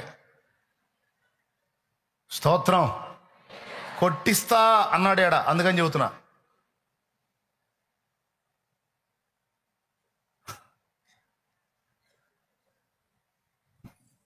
ఇంకేమన్నా తెలుసా, వాళ్ళ సొమ్ము దోచుకోవటమే కాదు, వాళ్ళని సూటిపోటి మాటలు కూడా అనకూడదంట.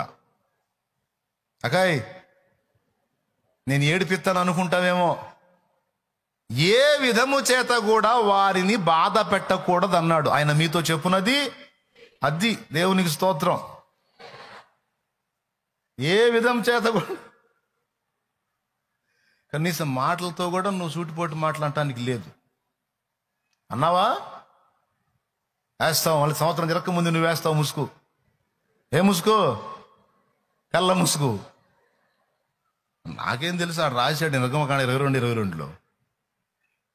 కాబట్టి దిక్కులేని వారిని, దిక్కులేని పిల్లలను అవసరమైతే రూపాయికి రూపాయి ఇచ్చి వాళ్ళని ఆదరించు.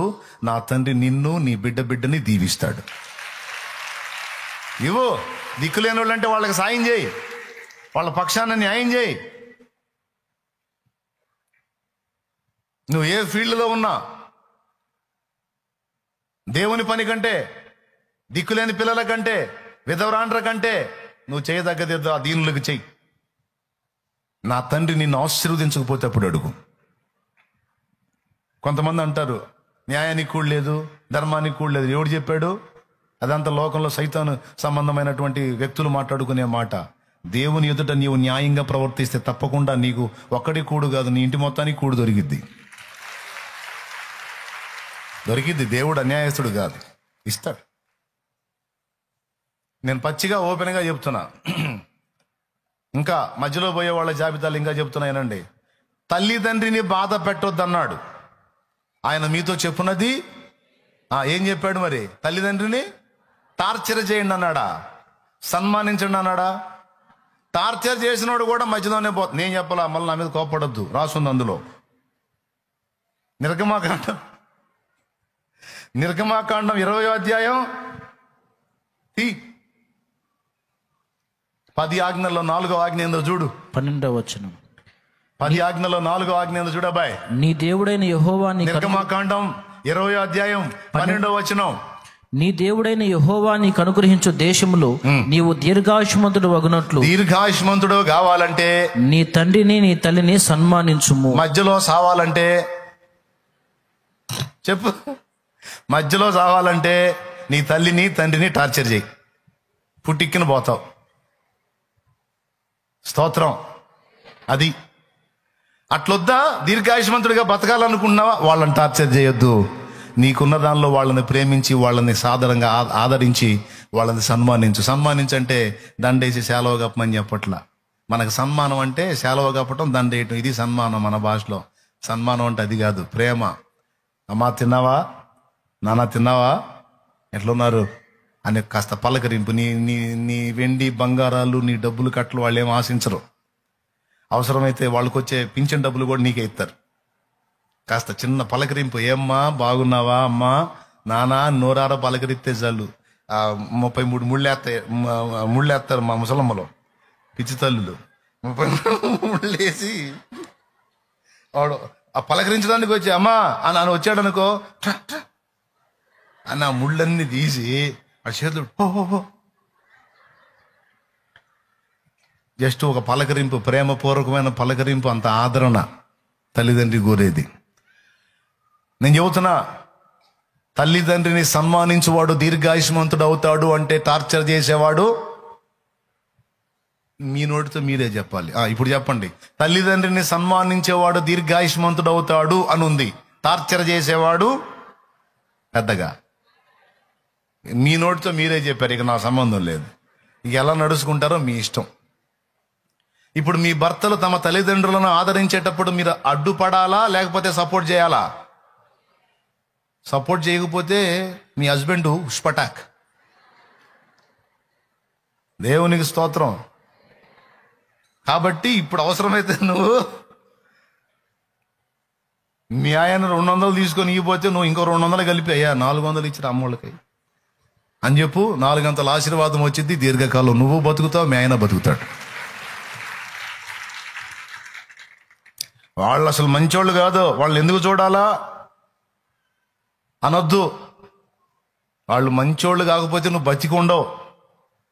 నువ్వు పుట్టినప్పుడే ఎంత ఉంటావు? మహా ఉంటే గట్టిగా ఒక మూర కూడా ఉండవు. నువ్వు ఏం లేదు, మెమ్మ మంచిది కాకపోతే పండుకున్నట్టు దొల్లిందంటే సచ్చూరుకునేదానివి, సచ్చూరుకునేవాడివి. నీకు పెద్ద హత్యలు కూడా చేయాల్సిన అవసరంలా, నిద్రలో జస్ట్ అట్ట దొల్లిదే చాలు, ఇక మళ్ళీ ఊపిరి కూడా లేకుండా పోయేదానివి, పోయేవాడివి. వాళ్ళు మంచోళ్ళు కాదు అంటుంటే ఓహోడు మంచోళ్ళు అయితే ఎట్ట బతికున్నావు ఇన్నాళ్ళు? నువ్వు ఎవరు పెడితే తిని బతికా? ఎవరు పెడితే తిని బతికావు? నీకు ఊహ తెలిసి నీ రెక్కలు నీకు వచ్చిన దాకా రెక్కలు మొక్కలు చేసుకొని సంపాదించి నీకు పట్టడన్నో అందించింది నీ తండ్రి, నీ తల్లి. వాళ్ళు పెట్టండి ఎట్ట బతికావు నువ్వు? ఈ రోజు వచ్చి వాడు తేడా, మా నాన్న తేడా, మా అమ్మ తేడా అంటావు. తేడా అయితే అయ్యారు. నువ్వు ప్రేమించు, నువ్వు సన్మానించు, వాళ్ళ లెక్క వాళ్ళకు చూస్తాడు దేవుడు. నీకు చేసే న్యాయం నీకు చేయకపోతే అప్పుడు అడుగు. ఆయన నీతో చెప్పున్నది అది. దేవునికి స్తోత్రం కలుగును గాక. విధవరాండ్రకు కూడా మీరేం చేయమన్నాడు? ఆదరించమన్నాడు, సాయం చేయమన్నాడు. దిక్కులేని పిల్లలకి ఏం చేయమన్నాడు? ఇలా చేసిన వాడు నిష్కళంకమైన భక్తిపరుడని యాకోబు రాసిన పత్రిక 1వ అధ్యాయము 26-27 వచనం చూడు. తండ్రి అయిన దేవుని ఎదుట పవిత్రమును నిష్కళంకమునైన భక్తి ఏదనగా. దిక్కులేని పిల్లలను 27వ వచనం చదువుతున్నాడు చూడమా. దిక్కులేని పిల్లలను తండ్రి అయిన దేవుని ఎదుట పవిత్రమును నిష్కళంకమునైన భక్తి ఏదనగా. దిక్కులేని పిల్లలను విధవరాండ్రను వారి ఇబ్బందిలో పరామర్శించుటయు ఇహలోక మాలిన్యము తన కంటకుండా తన్ను తాను కాపాడుకుంటయునే. ఇది పర్ఫెక్ట్ భక్తి. అసలు భక్తి మొత్తానికి నిర్వచనం 2 ముక్కల్లో చెప్పి పడేశాడండి యాకోబులో. భక్తి మొత్తానికి నిర్వచనం 2 మాటల్లో. ఒకటి, దీనులైన వారి ఎడల ప్రేమ కలిగి ఉండు. 2, నిన్ను నువ్వు ఇహలోక మాలిన్యం అంటకుండా కాపాడుకో, దేవుడు నిన్ను ఆమోదిస్తాడన్నాడు. జాగ్రత్త చేసి నొప్పులు పడుతుంది. అంతసేపు కొడుతున్నారేంది అసలు? వామ్మో.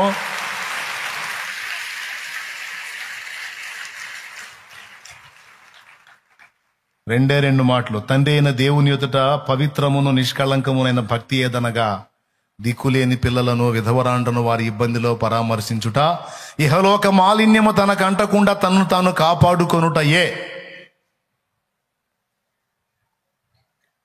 అది భక్తికి నిర్వచనం. కాబట్టి ఇప్పుడు వాళ్ళని టార్చర్ చేస్తే శాలిటీ లేచిద్దంటే, వాళ్ళని ఆదరిస్తే, వాళ్ళకున్నంతలో సాయం చేస్తే, ఇప్పుడు దీన్ని ఆధారం చేసుకుని ఒకడు వస్తాడు నా దగ్గరికి, విధవరాండ్రను ఆదుకోమన్నావు అన్నయ్య, అందుకని నేను ఇంకొక ఇల్లు తీసుకున్నాను అన్నయ్య, నువ్వు చెప్పిన మాటను బట్టి విధవరాల కోసం ఇంకొక ఇల్లు తీసుకోవరే, నీకు దండం పెడతా, నీ ప్రేమ తగలయ్యా. దేవునికి స్తోత్రం సహోదరుడా అంటా నేను. అయ్యా మామూలుగా ఆదరించు కానీ ఏకంగా కుంపట పెట్టి ఆదరించమని చెప్పాలని నేను. వెంటనే పెద్ద మనిషి వచ్చింది ఒక్కొక్కడికి వచ్చి, నేను ఇల్లు తీసుకున్నాను అన్నయ్య ఆదరించమని చెప్పాక ఆ రోజు ఆదివారం దేవుడు నాతో మాట్లాడాడు, అందుకని నేను అసలు దగ్గరికి తీసేశాను అన్నయ్య. వద్దయ్యా, వద్దమ్మా, అంత త్యాగం వద్దయ్యా, అంత త్యాగం వద్దు. నీకుంటే అక్క అనుకోనో చెల్లి అనుకోనో అంత సాయం చేయి. వందనాలు. అక్క అనుకోనో చెల్లి అనుకోనో తల్లి అనుకోనో అంత సాయం చేయి. అంతేగాని మళ్ళీ ఇల్లు అద్దెకి తీసుకొని పెట్టి పెద్ద మనసుతో వద్దమ్మా, అంత సాయాలు వద్దు. క్లియర్గా అర్థమైంది అనుకుంటాను. పచ్చిగా దేవునికి స్తోత్రం. ఇంత మ్యాటర్ నేను ఎందుకు చెప్పానంటే, ఆయన మీతో చెప్పున్నది ఏమేం చెప్పాడంటే ఇట్లా ఇన్ని చెప్పాడు. బైబిల్ చూసుకోవాలా. ప్రతి విషయంలో మాట్లాడాడు. కూలివాడి డబ్బు బిగబట్టొద్దు అన్నాడు. అవసరమైతే ఇంకాస్త కలిపివు దీవించబడతావు అన్నాడు. తృప్తి చెందాలి కష్టజీవి. 650 అయితే నీ దగ్గర కలిగిన వాడు అయితే ఇంకొక 50 కలిపివు. సంతోషంగా పోతాడు. పోతా ఏమనుకుంటాడు తెలుసా? ఎట్టాంటోడు, ఇంకా 4 ఇల్లు కడితే బాగుండు దేవుడా అనుకుంటాడు. నువ్వు 650 రూపాయలు 700 రూపాయలు కూలికి నువ్వు 600 ఇచ్చావనుకో, ఈ దరిద్రుడు ఇంటికి ఇంకోసారి రాకూడదు, ఇది పిలిచినా రాకూడదు అనుకుంటాడు. ఇది శాపం వచ్చింది. ఒక 10 రూపాయలు, ఒక 50 రూపాయలు కలగా కలిపించావనుకో, బా టంటోడు 4 ఇల్లు కట్టాలి దేవుడు అనుకుంటాడు. అవన్నీ ఊరకబావు, ఖచ్చితంగా ఆశీర్వాదాలు వస్తాయి మనకి.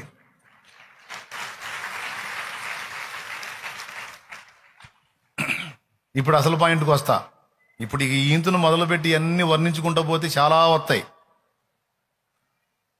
భర్త విషయంలో, భార్య విషయంలో ఏం చెప్పాడో చేయాలా, పిల్లల విషయంలో ఏం చెప్పాడో చేయాలా, సమాజం విషయంలో ఏం చెప్పాడో చేయాలా, దేవుని విషయంలో ఎలా ఉండమన్నాడో చేయాలా. ఇలా ప్రతి విషయంలో మనం ఏ విధంగా ప్రవర్తించాలో మొత్తం చెప్పాడు గ్రంథంలో. ఆయన చెప్పిన మాట ప్రకారం ప్రతిదీ చేసే విషయంలో నువ్వు జాగ్రత్త పడితే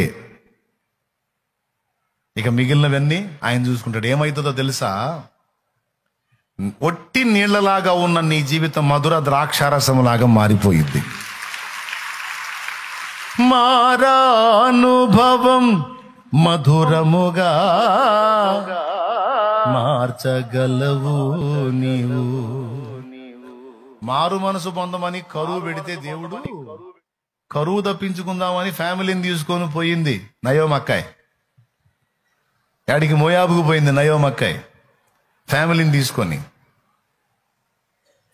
తీసుకొని పోయి తిరిగి వచ్చేటప్పుడు 2 వచ్చారు, ఆమెను ఆమె కోడలు రూతు.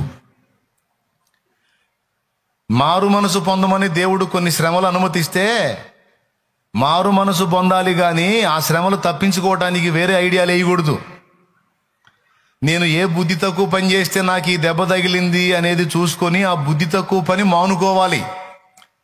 అంతేగాని వచ్చిన సమస్యకి వేరే పరిష్కారాలు వెతకూడదు. అప్పుడు సమస్య డబల్ అయింది. బెత్లెహేములో ఉన్నప్పుడు జస్ట్ కరువే. ఆ కరువు తప్పించుకోవడానికి మోయాబు ప్రాంతానికి వెళితే ఏకంగా మరణం వచ్చింది. ఇక్కడ ఏం చేయాలంటే మారు మనసు పొందమని చెప్పి సమస్యలు పెట్టినప్పుడు మారు మనసు పొందితే సమస్యలు పోతాయి. గుర్తుపెట్టుకోండి. దేవునికి స్తోత్రం కలుగును గాక. పెద్దగా చెప్పు.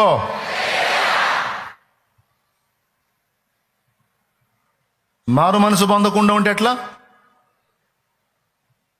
చివరికి మారు మనసు పొందిన తర్వాత మోయాబు దేశంలోకి వెళ్ళి సమస్తం కోల్పోయి ఒంటరి కత్తిగా నయోమి మారిన తర్వాత మారు మనసు పొంది మళ్ళా తన స్వజనుల దగ్గరికి, దేవుని దగ్గరికి వెళ్ళిపోవాలని కోరుకుంది.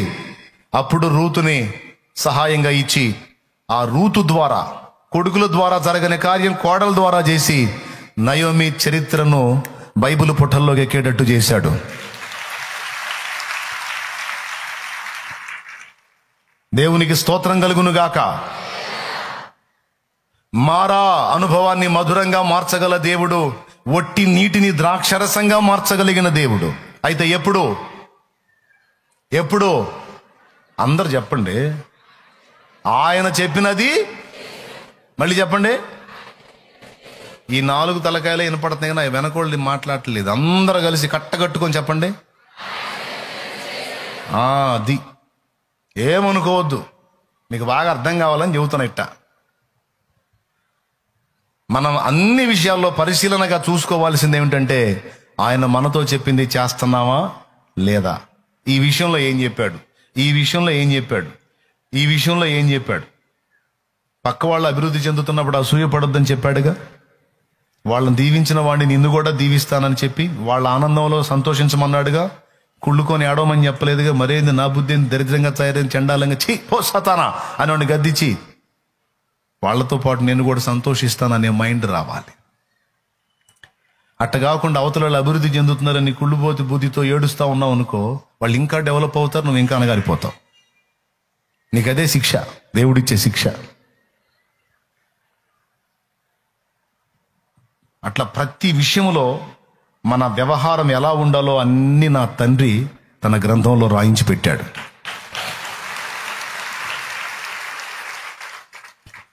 ఆయన మీతో చెప్పున్నది అన్న మాటలు ఎన్నున్నాయి అనుకున్నావు?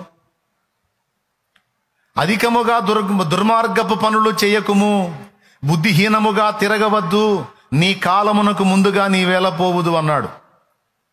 అధికముగా దుర్మార్గపు పనులు చేయొద్దు, బుద్ధిహీనంగా తిరగొద్దు.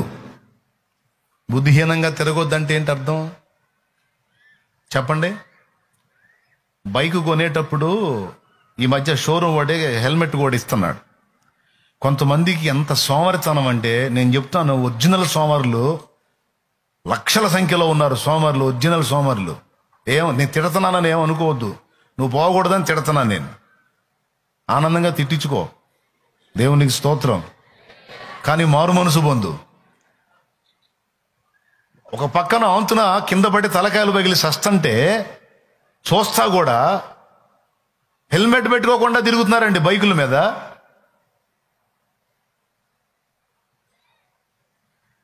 నిన్న మా అన్న ఒక ఆయనకి ఫోన్ చేసి మరీ చెప్పా. సోదరుని ఎక్కించుకొని పోతా ఉన్నాడు స్కూటీ మీద. స్కూటీ అన్నా కొంచెం నయం, బైకు డేంజర్ కదా.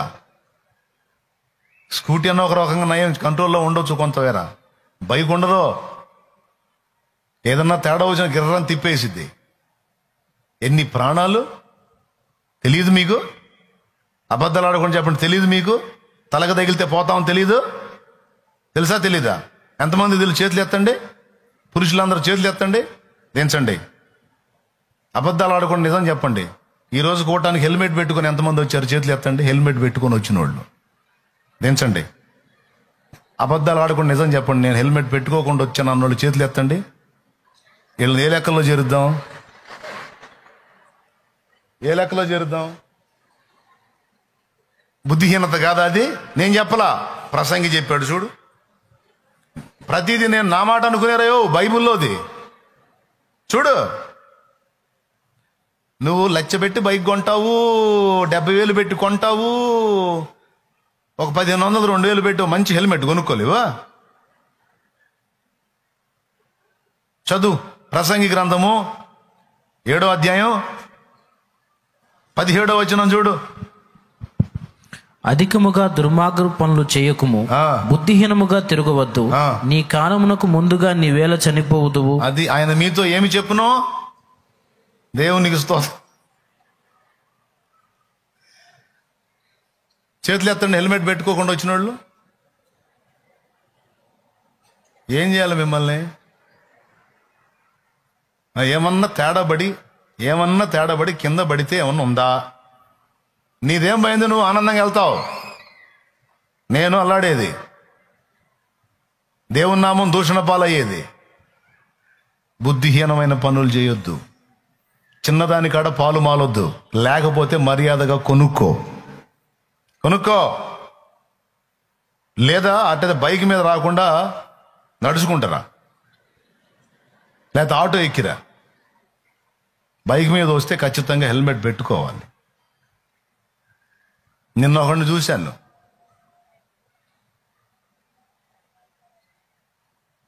స్కూటీ మీద వస్తున్నాడు కుర్రోడు. ఇక్కడ ఫోన్ పెట్టి ఇట్ట పెట్టాడు, హ్యాండ్స్ వదిలేసి అంటున్నాడు. మా కారుకి ఎదురొస్తున్నాడు.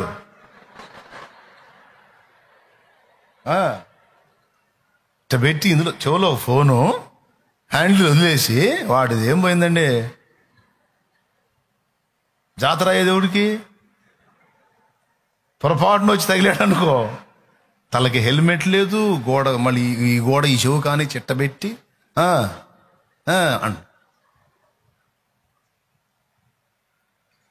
ఎట్టబుడతారా మీరు అనిపించింది నాకు. దయచేసి మీకు దండం పెట్టి 2 చేతులు ఎత్తి దండం పెట్టి చెబుతున్నా, దయచేసి హెల్మెట్ పెట్టుకోండి. ఆడవాళ్ళకు చెప్తున్నా, ఈ మధ్య పాప శుభ్రంగా అటొక్కాలు ఇటొక్కాలు వేసి కూర్చుంటున్నారు, గొడవే లేదు. ఏంది, కొంతమంది వెనకటి అనుభవాల్లో ఉన్నవాళ్ళు ఈ పక్కకి తిరిగే కూర్చుంటున్నారు. సరిగా అట్టనే కూర్చున్నావు అనుకో, ఏం సిగ్గుపడద్దు, ఆయన్ని గట్టిగా పట్టుకో. పట్టు ఎలా ఉండాలంటే, పడితే నువ్వు ఒక్కదానికి పడకూడదు. దేవునికి స్తోత్రం. పోతే సింగిల్ కాదు, ఆయన కూడా తీసుకొని పోవాలా. ఉంటే ఇద్దరు ఉండాలా. అట్లాంటి పట్టు మొహమాటమే లేదు అందులో. గట్టి పట్టు. నువ్వేమో నాజుగ్గా వయ్యారంగా ఆ సిల్కు చీర కట్టుకొని కూర్చుంటావు, ఆ పోయేవాడికి ఎదురేదో అడ్డం వచ్చి షటన్ బ్రేక్ ఎత్తాడు, వచ్చి బోర్లు నువ్వు పడతావు, ఆయన బండి మీదే ఉంటాడు. డౌట్ లేదు, అటు పోయిన వాళ్ళు ఆడవాళ్ళు చాలా మంది ఉన్నారు. ఆయన మీతో చెప్పున్నది అది. ముందు నడిపేవాడు హెల్మెట్ పెట్టుకోవాలి, వెనక కూర్చునేవాళ్ళు మహాపట్టు పట్టి కూర్చోవాలి. అది పడితే ఇద్దరు, నడిపేవాడికి భయం పుట్టాలా, ఇంతలా పట్టు పట్టింది ఏందని.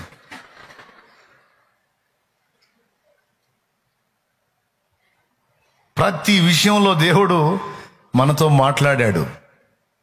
ఆయన చెప్పింది చేస్తే నీళ్లు ద్రాక్షరసమైనట్టు సామాన్యంగా ఉన్న మన బ్రతుకులు మాధుర్యంతో నిండిపోతాయి.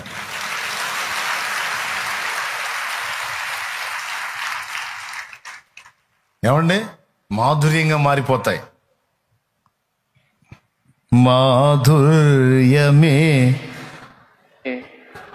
అది అది అది వాడబారని కిరీటమునకై నన్ను పిలిచేను,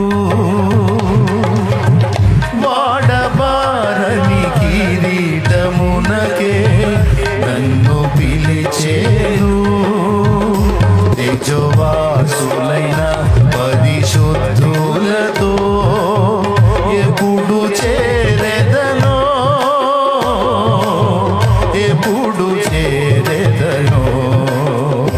తేజోవాసులైన పరిశుద్ధులతో ఎప్పుడు చేరెదనో, ఎప్పుడు చేరెదనో. మాధుర్యమే నా ప్రభుతో జీవితం, మహిమానందమే మహదాశ్చర్యమే, మహిమానందమే మహదాశ్చర్యమే.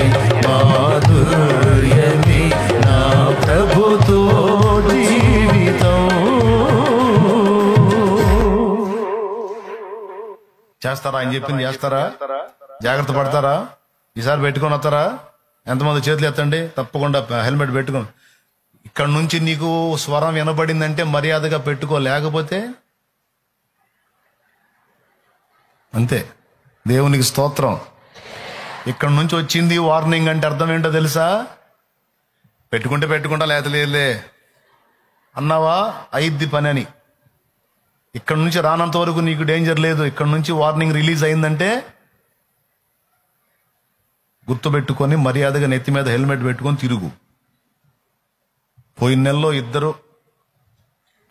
ఇద్దరు ఒక చిన్నోడికైతే చిన్న ప్రాయం, హెల్మెట్ ఉన్నట్టయితే బతికేవాడు. 21 years. ఏముందిలే అనుకుంటూ వెళ్తారు, ప్రమాదంలో పడతారు. జాగ్రత్త పడాలి. అందరూ ప్రేమతో చెప్తున్నాను. స్త్రీలు, పురుషులు, ఆడవాళ్ళు అమ్మో స్కూటీల మీద మామూలు పోట్ల. వీళ్ళందరినీ నువ్వేడ చూస్తున్నావు అంటే, నేను ఎప్పుడు ఈ కూటం అయిపోయిన తర్వాత ఇక కారు అటు ఇటు తిరుగుతూ ఉంటాను కదా, వాళ్ళు వస్తున్న స్పీడ్కి నాకు దడబడుతుంది బండిలో. అందుకే అందరికీ ప్రేమతో చెప్తున్నాను, స్త్రీవైనా పురుషుడివైనా బుద్ధిహీనముగా తిరగవద్దు, నీ కాలమునకు ముందుగా నీవేళ చనిపోవద్దు అన్నాడు. ఇట్లా చాలా విషయాలలో దేవుడు మనల్ని హెచ్చరిక చేశాడు. ఏమండి? నీ దేహమును చెరుపు దానిని నీ యొద్ద నుండి తొలగించుకొనుము అన్నాడు. చెడు వ్యసనాలకు బానిస కావద్దు, అక్రమమైన వాటికి బానిస కావద్దు. నువ్వు ప్రాణాలు కోల్పోతావు, నీ శరీరం పాడు చేసుకుంటావు, దాన్ని దూరం చేసుకోమని వాక్యంలో చెప్పాడు. సిగరెట్ తాగొద్దని ఏడుంది అంటాడు, బైబిల్ ఏడ రాసుంది అంటాడు. బైబిల్ సిగరెట్ పెట్టి మీద రాసుంది, పెట్టి మీదే రాసుంది బాబు. ఇప్పుడైతే ఇంకా ఘోరంగా ఊపిరితిత్తులు ఏ టైపులో క్యాన్సర్ గురైతే కూడా రాసుంది, ఫోటో కూడా వేస్తుంది. దయచేసి ప్లీజ్, ఆయన మీతో చెప్పున్నది వద్దన్నవి మానేయాలి, చెయ్యమన్నవి అట్లా ప్రతి విషయంలో మీరు వివేచన కలిగి అడుగులు వేయండి. మీరు ఆశీర్వాదకరంగా ఉండకపోతే అప్పుడు అడగండి.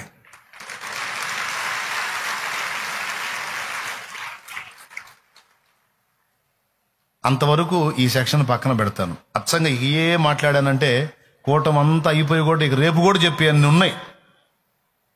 ఈ రోజంతా అయిపోయి రేపు కూడా చెప్పే అన్ని ఉన్నాయి. ఇట్లా ఒక్కోటి చెప్పుకుంటా పోతే. కానీ సింపుల్గా అసలు పాయింట్ దగ్గరకు వస్తాను. యేసు ప్రభు విందు ప్రధాని దగ్గరికి ద్రాక్షరసం అయిన నీటిని తీసుకెళ్ళమన్నాడు. ఇక్కడ ఆశ్చర్యకరమైన విషయం నన్ను ఆలోచింపజేసిన సంగతి ఏంటంటే, వాళ్ళు ఎంత తెలివైన పని చేశారబ్బా అనిపించింది నాకు. బాగా వినాలి అందరూ. ఏంటి వాళ్ళు చేసిన తెలివైన పని అంటే, యేసు ప్రభుని ఆ కార్యక్రమానికి ఆహ్వానించటం వాళ్ళు చేసిన తెలివైన పని. యేసు ప్రభుని వాళ్ళు తలపెట్టుకున్న కార్యక్రమంలోనికి ఆహ్వానించటమే వాళ్ళు చేసిన తెలివైన పని. ఎంత గొప్ప కార్యం జరిగిందంటే, అక్కడ 6 రాతి బాణాల నిండా నీళ్లు నింపి నీళ్లు ద్రాక్షరసం చేశాడు. నేను అంటున్నాను, అక్కడ మెయిన్ పర్సన్ ఎవరు? విందు ప్రధాని. వానికి 1 లీటర్ అయితేనే ఎక్కువ. 1 లీటర్ తాగుతాడేమో తాగితే. 1 లీటర్ ద్రాక్షరసం చేయొచ్చండి. నీళ్ల తొట్టి దగ్గరికి ఈ పాత్ర తీసుకొని దీన్ని ముంచుకొని తీసుకెళ్లి ఆ విందు ప్రధానికి ఇవ్వండి అంటే వానికి సరిపోతాయి. ఆ లీటర్ పాత్ర 2 లీటర్ల పాత్ర చూపించి ఆ పాత్ర తీసుకొని అది ఆ నీళ్లలో ముంచుకొని పొండి అంటే సరిపోయిద్ది. కానీ ఇక్కడ యేసుప్రభు ఏం చేశాడో తెలుసా? వాళ్ళు పోగొట్టుకున్నవన్నీ, వాళ్ళు అయిపోగొట్టుకున్నవన్నీ, వాళ్ళు ఖర్చు చేసుకున్నవన్నీ తిరిగి మళ్ళా మొత్తం వాళ్ళకి మళ్ళా సమకూడేటట్టు చేశాడండి. 6 రాతి బాణల్లో ఉన్నదంతా ఖర్చు అయిపోయిందిగా. అయితే ఖర్చు చేసిందంతా తిరిగి మళ్ళా సమృద్ధిగా ఆ బాణల నిండా నిండిపోయేటట్టు చేశాడు. అక్కడ ఆంతర్యం ఏంటంటే 1-2 లీటర్లు చేసేయచ్చు, కానీ కాదు. యేసయ్య ఉంటే సమృద్ధి. ఎంత సమృద్ధి అంటే, మనం ఖర్చు పెట్టిందంతా తిరిగి వచ్చింది. మళ్ళా ఫ్రెష్గా మళ్ళా ఖర్చు పెట్టుకోవడానికి సరిపోయినంత సమృద్ధి. ఎప్పుడైనా ఆలోచించారా ఈ పాయింట్ గురించి? దేవునికి స్తోత్రం కలుగును గాక. 2 లీటర్లు చేయొచ్చు, 5 లీటర్లు చేయొచ్చు, తలకాసిన దాగండ్రాన్ని పంపించవచ్చు. కానీ వాళ్ళు ఫస్ట్ కలుపుకున్న 6 రాతి బాణాల ద్రాక్షరసం అయిపోతే మళ్ళా 6 రాతి బాణాల నిండా వచ్చింది చూడండి. అట్లా ఉంటుంది యేసు ప్రభుని ఆహ్వానిస్తే కార్యం. నువ్వు అనుకుంటుండొచ్చు, నేను మొత్తం కోల్పోయాను, సమస్తం నష్టపోయాను, సమస్తం ఖర్చు అయిపోయాను, నా జీవితం అంతా శూన్యమైపోయి ఖాళీ పాత్రల్లాగా, ఖాళీ బాణాల్లాగా అయిపోయింది నా బతుకు అని నువ్వు అనుకుంటే, నేను చెప్తున్నాను, నీ జీవితంలోనికి యేసు ప్రభుని నువ్వు ఆహ్వానిస్తే ఖాళీ అయిపోయిన నీ బాణాలన్నీ మళ్ళీ సమృద్ధితో నింపబడతాయి. అయిపోయిందిరా బాబు నా బతుకు, మొత్తం ఖాళీ అయిపోయింది, ఖర్చు అయిపోయింది అనుకుంటే అవి మొత్తం మళ్ళా నింపబడతాయి. మళ్ళా క్రొత్తగా మొదలు పెట్టచ్చు నువ్వు. అవునా కాదా? క్లియర్గా కనపడుతుంది అక్కడ. నేను అదే ప్రశ్నిస్తున్నా, ప్రభా మళ్ళీ 6 రాతి బాణాలను నింపకపోతే ఏదో ఒక 5 లీటర్లు చేయొచ్చు గయా అంటే, నా ప్రభు నాకు చెప్పింది ఏంటంటే, వారు నన్ను ఆహ్వానించారు, నేను వారి పెళ్లిలోకే కాదు వాళ్ళ జీవితాల్లోనికి వచ్చినా కూడా ఇంతే ఉంటది. అయిపోయింది, అంతా శూన్యం అయిపోయింది, అంత దరిద్రం అయిపోయింది, అంతా దిగజారిపోయింది, అంత అంధకారం అయిపోయింది, మొత్తం ఖాళీ అయిపోయింది అనుకున్న బ్రతుకుల్లోనికి యేసయ్య వస్తే చెప్పు ఏం జరిగితే సమృద్ధితో నింపబడింది. దేవునికి మహిమ. ఎంత ధన్యకరమైనటువంటి అనుభవంలోకి వెళ్ళిపోతామో తెలుసా? ఖాళీ అయిపోయిన నీ దగ్గర నుంచే అనేక మందికి దారకం అందుతుంది, ఆహారం అందుతుంది, ఆదరణ అందుతుంది. అలా చేస్తాడు ఆయన. అయితే షరత్ ఏంటంటే, నువ్వు యేసును ఆహ్వానించాలి నీ జీవితంలోకి. ఈరోజు కొత్తగా వచ్చిన వాళ్ళు ఎంతమంది ఉన్నారు అని అడిగితే ఇందాక చాలా మంది లేచారు. మీకందరికీ శుభవార్త చెప్తున్నాను, దయచేసి యేసు ప్రభుని నిజంగా మీ జీవితాల్లోకి ఆహ్వానించండి. మీరు బాగుపడకపోతే అప్పుడు అడగండి. మీరు ఆధ్యాత్మికంగా బాగుపడతారు, భౌతికంగా కూడా ముందు స్వాంతన పొందుతారు, నెమ్మది పొందుతారు, విశ్రాంతి పొందుతారు. ఆయనలో ఉన్న ఆనందం మరి ఎక్కడా లేదు. నాకు దొరకలా, నాకు యేసులో దొరికింది. పూర్తిగా ఖాళీ అయిపోయిన మా బ్రతుకులు మళ్ళా క్రొత్తగా చిగురు పెట్టి ఒక మహావృక్షం అయ్యేటట్టు ఆయన చేశాడు.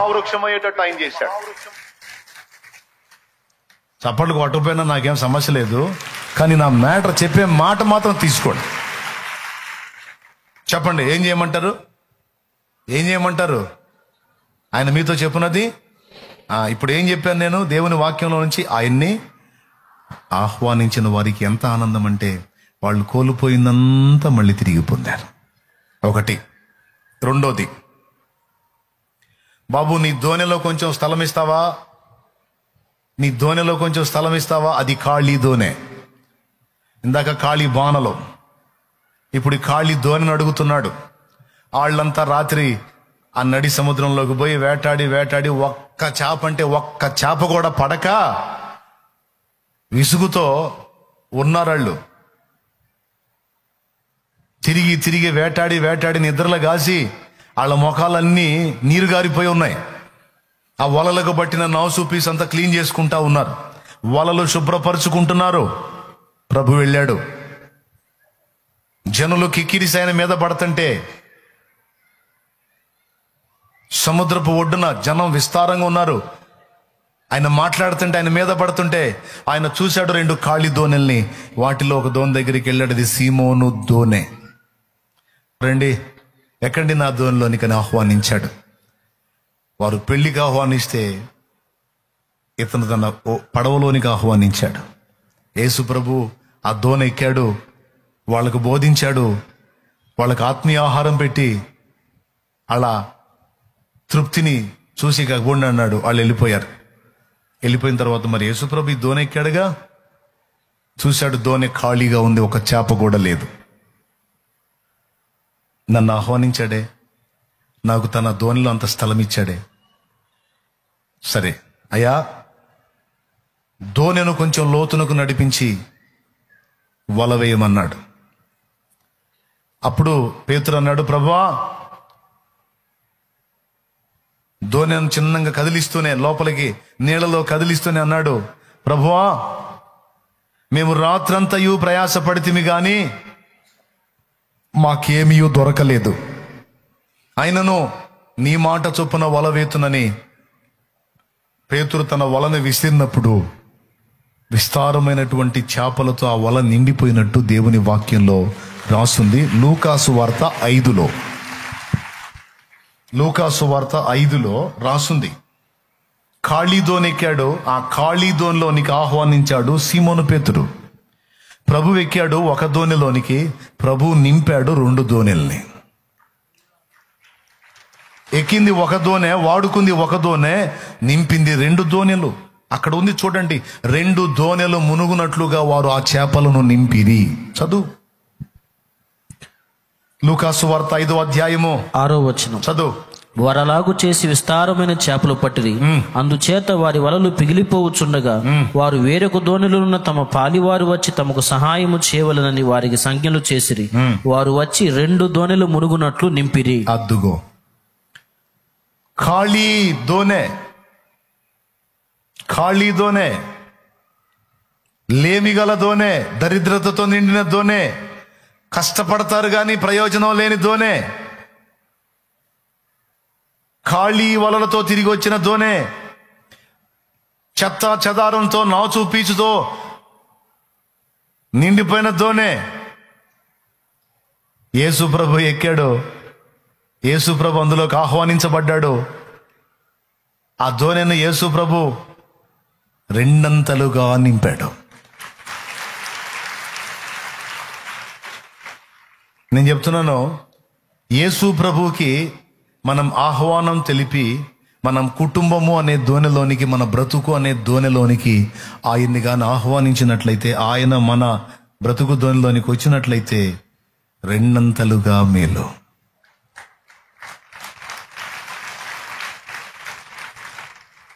అక్కడేమో ఖాళీ బాణలు, ఇక్కడేమో ఖాళీ దోణెలు. ఇప్పుడు అక్కడ బాణలు నింపబడ్డాయి, ఇక్కడ విస్తారమైన చేపలు నింపబడ్డాయి.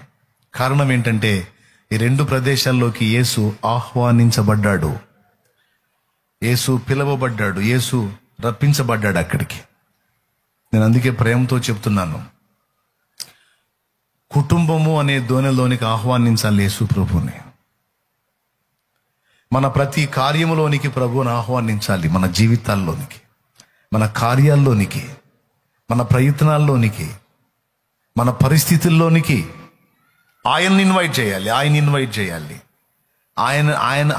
ఆయనను వాటి ముందుకు తీసుకెళ్ళాలి, ఆ పరిస్థితుల ముందుకి. సహజంగా మనం చేసేది ఏంటంటే మనం వెళ్తుంటాం వాటి ముందుకి. కాదు, ప్రభువుని ఆహ్వానించాలి. అందుకే ఏమన్నాడో తెలుసా? శ్రమ సంభవించిన ప్రార్థన చేయమన్నాడు. అంటే ఏంటో తెలుసా? ఆయన ఆహ్వానించమన్నాడు. సమస్యలు ఇరుక్కున్నావా? శ్రమలు ఇరుక్కున్నావా? శోధనలు ఇరుక్కున్నావా? డోంట్ వరీ, ఆయన ఆహ్వానించు. ప్రార్థన చేసి ఆయన ఆహ్వానించు. ఆయన వచ్చాడంటే సమృద్ధితో నింపబట్టమే కాదు, సమస్యల పరిష్కారం కూడా జరిగింది. దేవునికి స్తోత్రం. యాయీరు తన ఇంటికి ఆహ్వానించాడు ప్రభువుని. ఎందుకో తెలుసా? కూతురు మంచంలో పడుంది. 12 ఏళ్ల వయసు కలిగిన కూతురు చావు బ్రతుకుల మధ్య కొట్టుమిట్టాడుతుంది. యేసు ప్రభు వారు ఆ యాయీరు దీన మొర విని అతని ఇంటికి బయలుదేరాడు. కొంచెం దూరం వెళ్ళిన తర్వాత ఆయన పని వాళ్ళు ఎదురొచ్చారు. బోధకునికి శ్రమ పెట్టవద్దు, నీ కుమార్తె చనిపోయిందన్నారు. బోధకునికి శ్రమ పెట్టవద్దు, నీ కూతురి లేదు, అయిపోయిందన్నారు. అంటే ఆ శరీరాన్ని ఖాళీ చేసి ఆ జీవాత్మ వెళ్ళిపోయింది. అక్కడ ఖాళీ శరీరం ఉంది. దేవునికి స్తోత్రం కలుగును గాక. అక్కడ ఏం శరీరం ఉంది? ఇల్లు ఖాళీ చేసి వెళ్ళిపోయినట్టుగా ఆ పాప, 12 ఏళ్ల పాప తన శరీరాన్ని ఖాళీ చేసి వెళ్ళిపోయింది. పెద్దగా ఏడ్చాడు యాయీరు ఈ మాట విని. వెంటనే యేసు ప్రభు ఆయన వైపు తిరిగి, భయపడకో, నమ్మిక మాత్రం ఉంచు, ఆమెకేం కాదన్నాడు. భయపడకో, నమ్మిక మాత్రం ఉంచు అని యేసు ప్రభు అంటే పని వాళ్ళ మాట పట్టించుకోకుండా యాయీరు యేసు ప్రభుని ఇంటికి ఆహ్వానించాడు. ఇంటికి ఆహ్వానిస్తే ఏం జరిగిందో మీకు తెలుసు? ఆ ఇంట్లోనికి ఆయన వెళ్ళేటప్పటికి అందరూ కూర్చొని ఫ్లూట్లు వాయించుకుంటా, మ్యూజిక్లు వేసుకుంటూ ఏడుతున్నారు. మామూలుగా ఏడుపు రాకపోతే ఫీల్ కోసం మ్యూజిక్లు వేసుకొని ఏడుతుంటారు, సాడ్ మ్యూజిక్లు. నా చిన్నప్పుడు ఎవరన్నా రాజకీయ నాయకులు పోతే రేడియోలో మ్యూజిక్ వచ్చేది, అని సాడ్ మ్యూజిక్ వచ్చేది. నా చిన్నప్పుడు రేడియోలో ఎవరన్నా పెద్ద వాళ్ళు, దేశ నాయకులు అట్టంటి వాళ్ళు పోయినప్పుడు ఈ మ్యూజిక్, ఇక అదే మ్యూజిక్ వస్తూ ఉంటుంది, సాడ్ మ్యూజిక్. వార్తలు చెప్పేవాడు కూడా ఏడు మొహంతోనే చెబుతుంటాడు. అట్లాగే ఎవరైనా చచ్చిపోతే సాడ్ మ్యూజిక్లు వేసుకొని ఏడుతారనమాట అప్పటి రోజుల్లో యూదులు.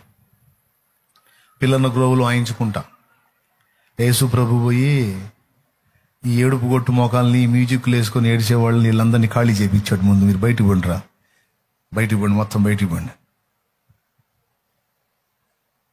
ఆ చిన్నది నిద్రించుచున్నదే గాని ఆమె చనిపోలేదు అంటే వారు ఆయన అపహాస్యము చేసిరి అనుంది. ఆయన ఎగతాళి చేశారంట. మొత్తం ఎగతాళి చేసే వాళ్ళని, అపహాసకుల్ని, ఈ మ్యూజిక్లు వేసుకొని ఏడుచుకునే వాళ్ళని, ఏడుపు కొట్టు మొఖాల వాళ్ళని బయటికి పంపించాడు. కొంతమంది మొఖాలు అంతే, ఎప్పుడన్నా చూడ ఏడుతూనే ఉంటారు. నోరు తెరిస్తే శాపాలు, నోరు తెరిస్తే ఏడుపులు, నోరు తెరిస్తే దరిద్రపు మాటలు, దరిద్రమే బలుగుతుంటారు. ఇట్లాంటి శాల్తీలు కొన్ని శాల్తీలు ఉన్నాయి. వాళ్ళని చూస్తే భయం నాకు.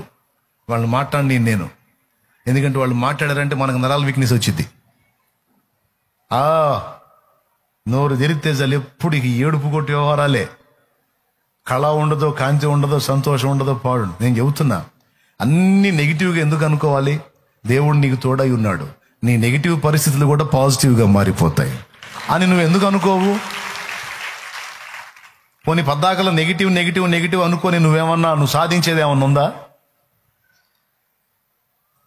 ఇంకా అది ఎక్కువ అవుతుంటది కానీ నీకు తగ్గదుగా, తక్కువ కాదు కదా.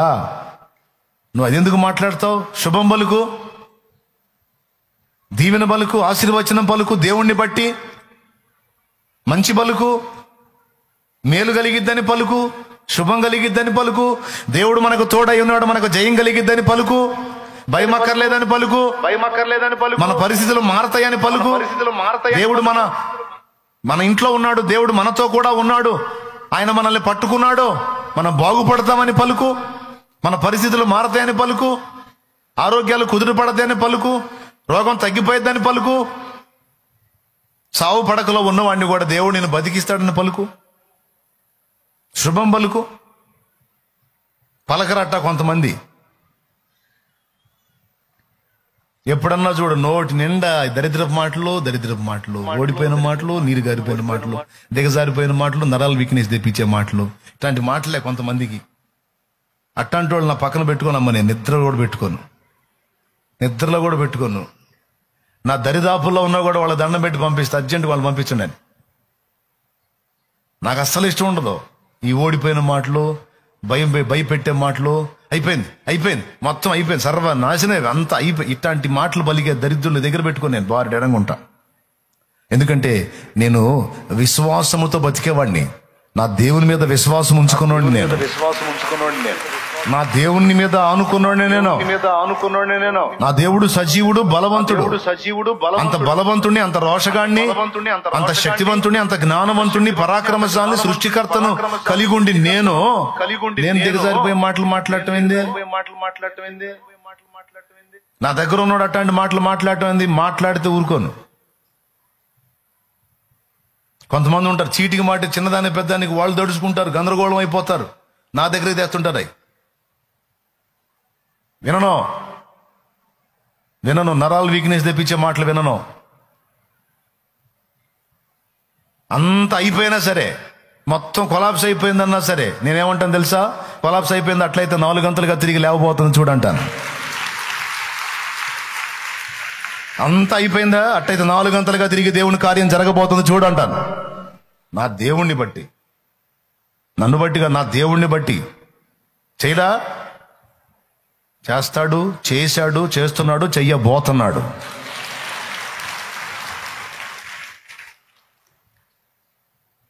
ఏది బలకాల? ఎప్పుడు శుభం బలకాల, విజయం బలకాల, దీవెన బలకాల, మేలు బలకాల, స్వస్థత బలకాల, ఆదరణ బలకాలి.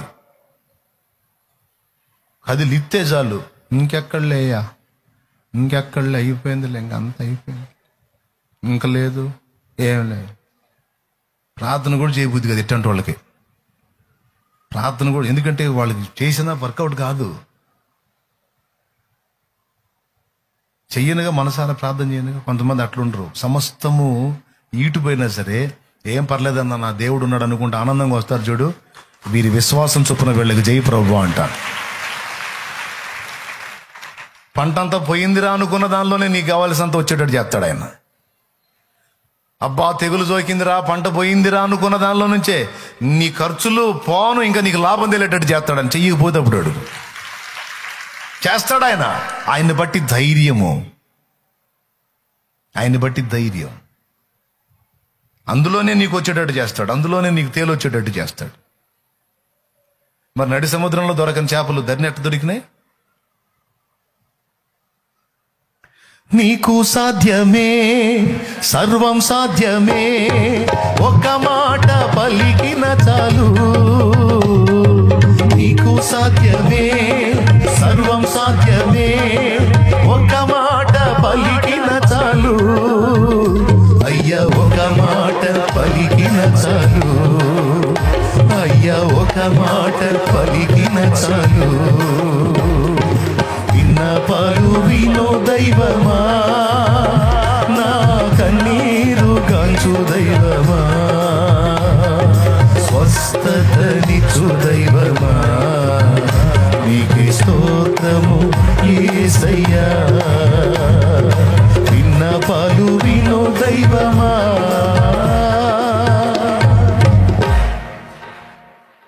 చెప్పండి, ఏం పలుకుతారు? ఆయన మీతో చెప్పున్నది ఏం చెప్పాడు? విజయం బలకమన్నాడు, మేలు బలకమన్నాడు, కీడు బలకమనలా. కీడులో ఉన్నాగాడ ఇది నాకు మేలే అని పలుకు. మేలుగానే మారిద్ది అంతే యేసు నామములో.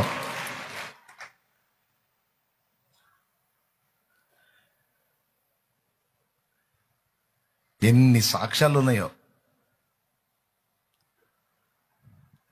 ఈ దరిద్రపు అపహాసకుల గుంపు ఉందే, ఈ ఏడుపు కొట్టు మొహాల గుంపు, ఈ దరిద్రులందరినీ బయటికి పంపించమన్నాడు.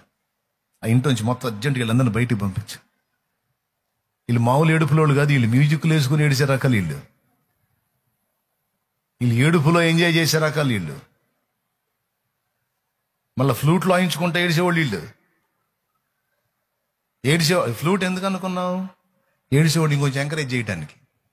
మామూలుగా నడిచేవాడు వీళ్ళు ఫ్లూట్ ఏడవడానికి అన్నమాట.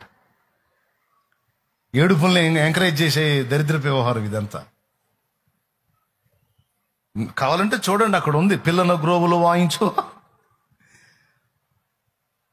శవం దగ్గర పిల్లల గ్రోవ్ ఏంటి అంటే, పిల్లల గ్రోవిలో దుఃఖస్వరం వినిపిస్తే, సాడ్ మ్యూజిక్ వేస్తే ఏడుపు రానోడి కూడా వచ్చింది. ఇక అక్కడ రాగానే ఇక ఆ మ్యూజిక్, ఆ ఫ్లూట్ బిట్ తగలంగానే ఏడుతాడు ఇడు ఆటోమేటిక్గా.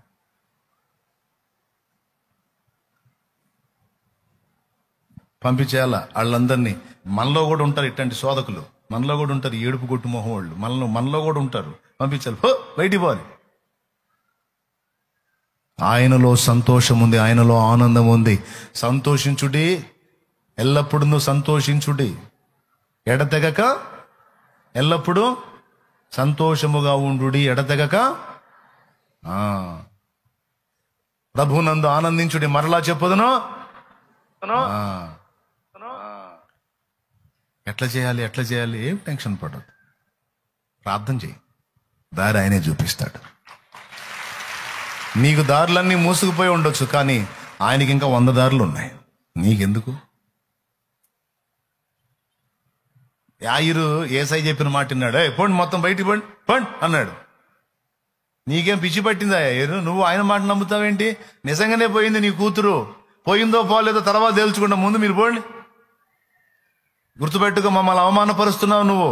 నీ ఇంట్లో ఇది జరిగిందని మేము ఓదార్చడానికి వచ్చాం.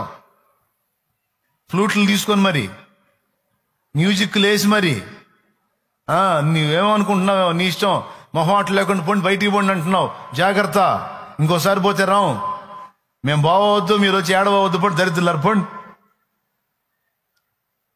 మొత్తాన్ని బయటికి నెట్టాను. ముగ్గురు నుంచాడు. 12 మంది శిష్యులు ఎందుకు ఉంచలేదు? అదే డౌట్ నాకు. 9 మంది కూడా కొంచెం అనుమానపడలేము. పేతురు, యోహాను, యాకోబు ఈ ముగ్గురిని లోపల నుంచి, ఆ భార్యాభర్త యాయిరు ఆయన భార్య నుంచి యేసు ప్రభు, వీళ్ళు ముగ్గురు, వాళ్ళు 5 ఆయన, ఆ పాప 7 మొత్తం ఆ ఇంట్లో ఉంది. ఈ ఏడుపు కొట్టోళ్ళందరూ వెళ్ళిపోయారు బయటికి. ముందు ఇల్లు ఖాళీ చేయించాడండి. అక్కడ పోగానే ఏమన్నాడో తెలుసా? స్థలమీయుడి అన్నాడు.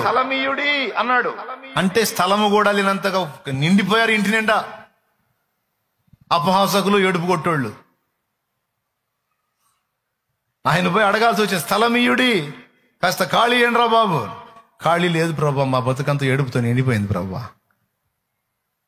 ఏడిసి చివరికి ఏడుపులోనే ఎంజాయ్ చేయటం మొదలు పెట్టాం ప్రభా. మొత్తాన్ని బయటికి పంపించి ఇల్లు ఖాళీ చేశాడు. ఆ ఇంట్లో మృత స్థితిలో ఉన్న పాప, మిగిలిన వారు 6. పోయి చిన్నదాని దగ్గరికి వెళ్ళి తల్లి తాకుమి అన్నాడు. అంటే ఆ మాటకు అర్థం, చిన్నదానా నిన్ను లెమ్మనుచున్నాను అన్నాడు. ఖాళీ చేసి వెళ్ళిపోయిన ఆ చిన్నదాని జీవాత్మ తిరిగి దాని ఇంట ప్రవేశించిందంటే, ఆ పాప 12 ఏళ్ల పసిపాప, ఆ శరీరంలోనికి ఆ పాప వచ్చేసింది.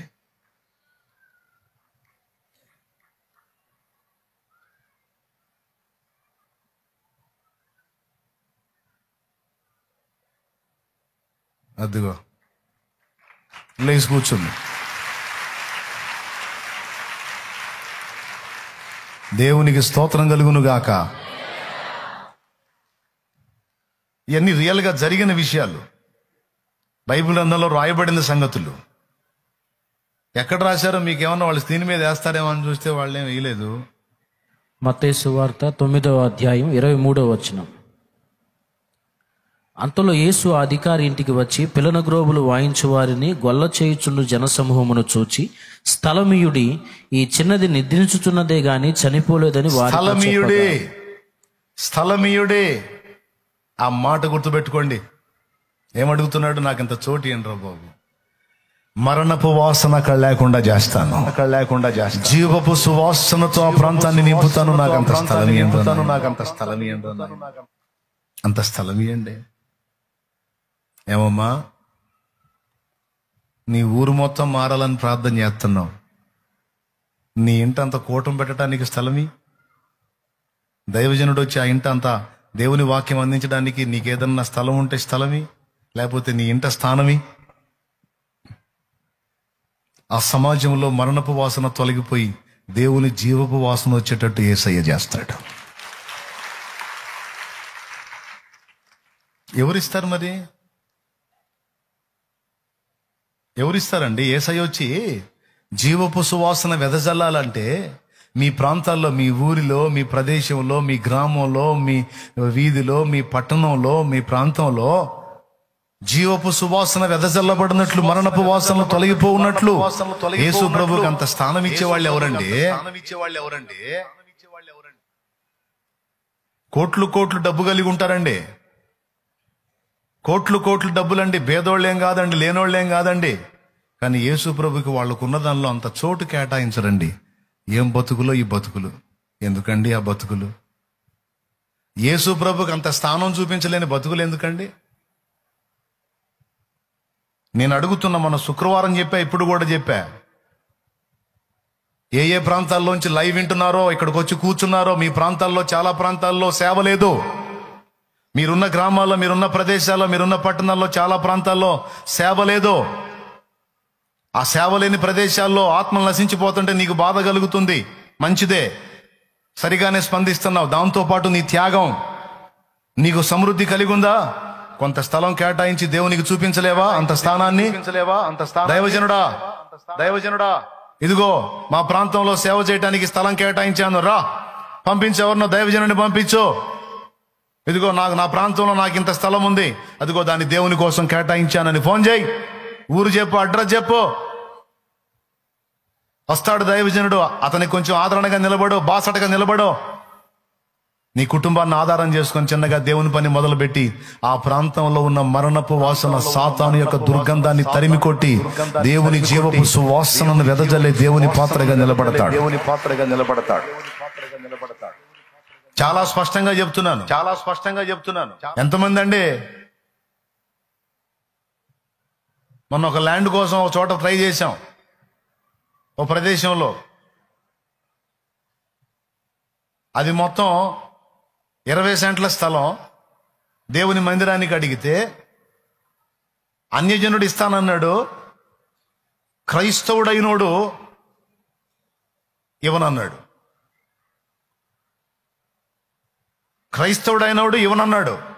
అన్యజనుడు ఇస్తానన్నాడు. చేతులెత్తి దండం పెట్టాలనిపించింది ఆ అన్యజనుడికి.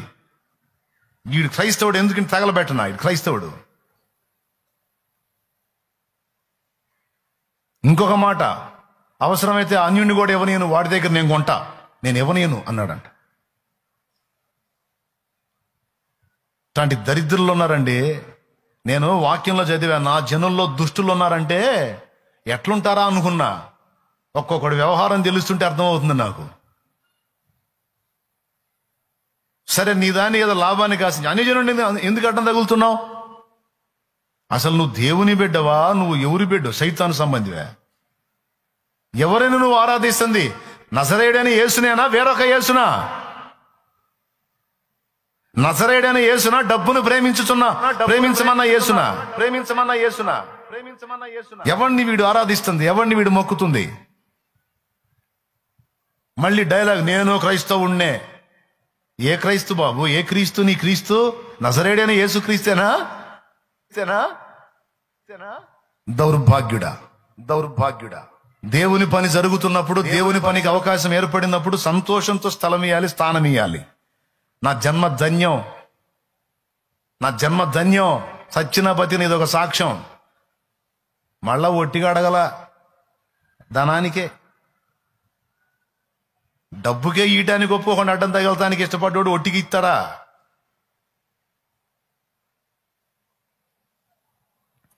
ఇట్లాంటి వాళ్ళు ఉన్నారు. మళ్ళీ మేము క్రైస్తవులు అని చెప్తారు. మళ్ళీ ఈడట్ట క్రైస్తవుడు అండి? దేవుణ్ణి కంటే డబ్బును ఎక్కువగా ప్రేమిస్తున్నాడు. రాకళ్ళు ఎత్తబడతాడా? ఈమె ఎత్తబడుతుందా?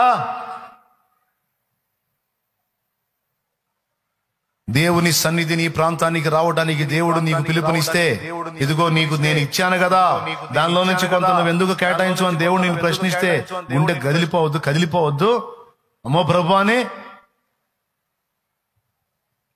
ఖచ్చితంగా నేను చెప్తున్నా. నా బిడ్డలైన వాళ్ళు త్యాగబుద్ధి కలిగి ఉండండి. దేవుని పనికి తోడ్పాటు బుద్ధి కలిగి ఉండండి. అన్యజనులు చూడండి, సిగ్గు తెచ్చుకోవాలి మనం. ఎకరాలు నిర్జీవమైన వాటికి కేటాయించారు. నిర్జీవమైన వాటికి ఎకరాలు కేటాయించారండి. దానివల్ల ఎవడు బాగుపడింది లేదు, 10 మంది బతికింది లేదు, 10 మంది తాగుబోతులు మారింది లేదు, 10 మంది వ్యభిచారపోళ్ళు మారింది లేదు. పనికి మాలిన వాటికి ఎకరాలు కేటాయించి పెట్టేశారు. నిర్జీవమైన వాటికి జీవము గల దేవునికి అంత స్థలం ఇయ్యలేని బతుకు ఒక క్రైస్తవ బ్రతికేనది. కోట్లుండి ఎందుకంటే సమాధి కట్టుకోవడానికా? బాగా నున్నను రాయి పెట్టుకునే ఉన్నోళ్ళకి చెబుతున్నాలే. లేనోళ్ళు ఏం చేస్తారు? ప్రార్థన చేస్తారు. ఉన్నోళ్ళకి సిగ్గు రావాలి, లేకపోతే ఈ ఛానల్ చూడటం అన్నా అనుకోవాలి. దేవునికి స్తోత్రం. 2 వెంబడించడం అన్నా అనుకోవాలి, ఆ దరిద్రపు బుద్ధి అన్నా మార్చుకోవాలి. చాలా ప్రాంతాలలో అన్యజనులు నశించిపోతున్నారు. మరణపు వాసన వెదజల్లుతున్నాడు సైతాను. జీవపు సువాసన ప్రాంతాల్లో వెదజల్లాలంటే యేసయ్య అడుగుతున్నాడు ఈ ఆదివారం, స్థలం ఇయ్యండి, కేటాయించండి. అన్నా నాది ఉందన్నా, మా ప్రాంతంలో పరిచర్య లేదన్నా, ఇదిగో ఇదన్నా, ఇక్కడ పరిస్థితి ఉందన్నా, ఇదిగో నా ఊరు ఇదన్నా, నా పేరు ఇదన్నా, నా అడ్రస్ ఇదన్నా, చెయ్యి, ఫోన్ నంబర్ చెయ్యి.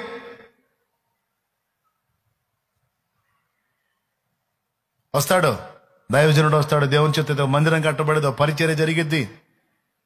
ఒక్కొక్క కుటుంబంలో ఒక్కొక్కళ్ళు ఇచ్చిన ఆశ్రయం అండి. ఇప్పటి వరకు ఎన్ని సంఘాలు కట్టామో అన్ని సంఘాలు మీలాంటి తల్లులు ఇళ్లలోకి చేర్చుకొని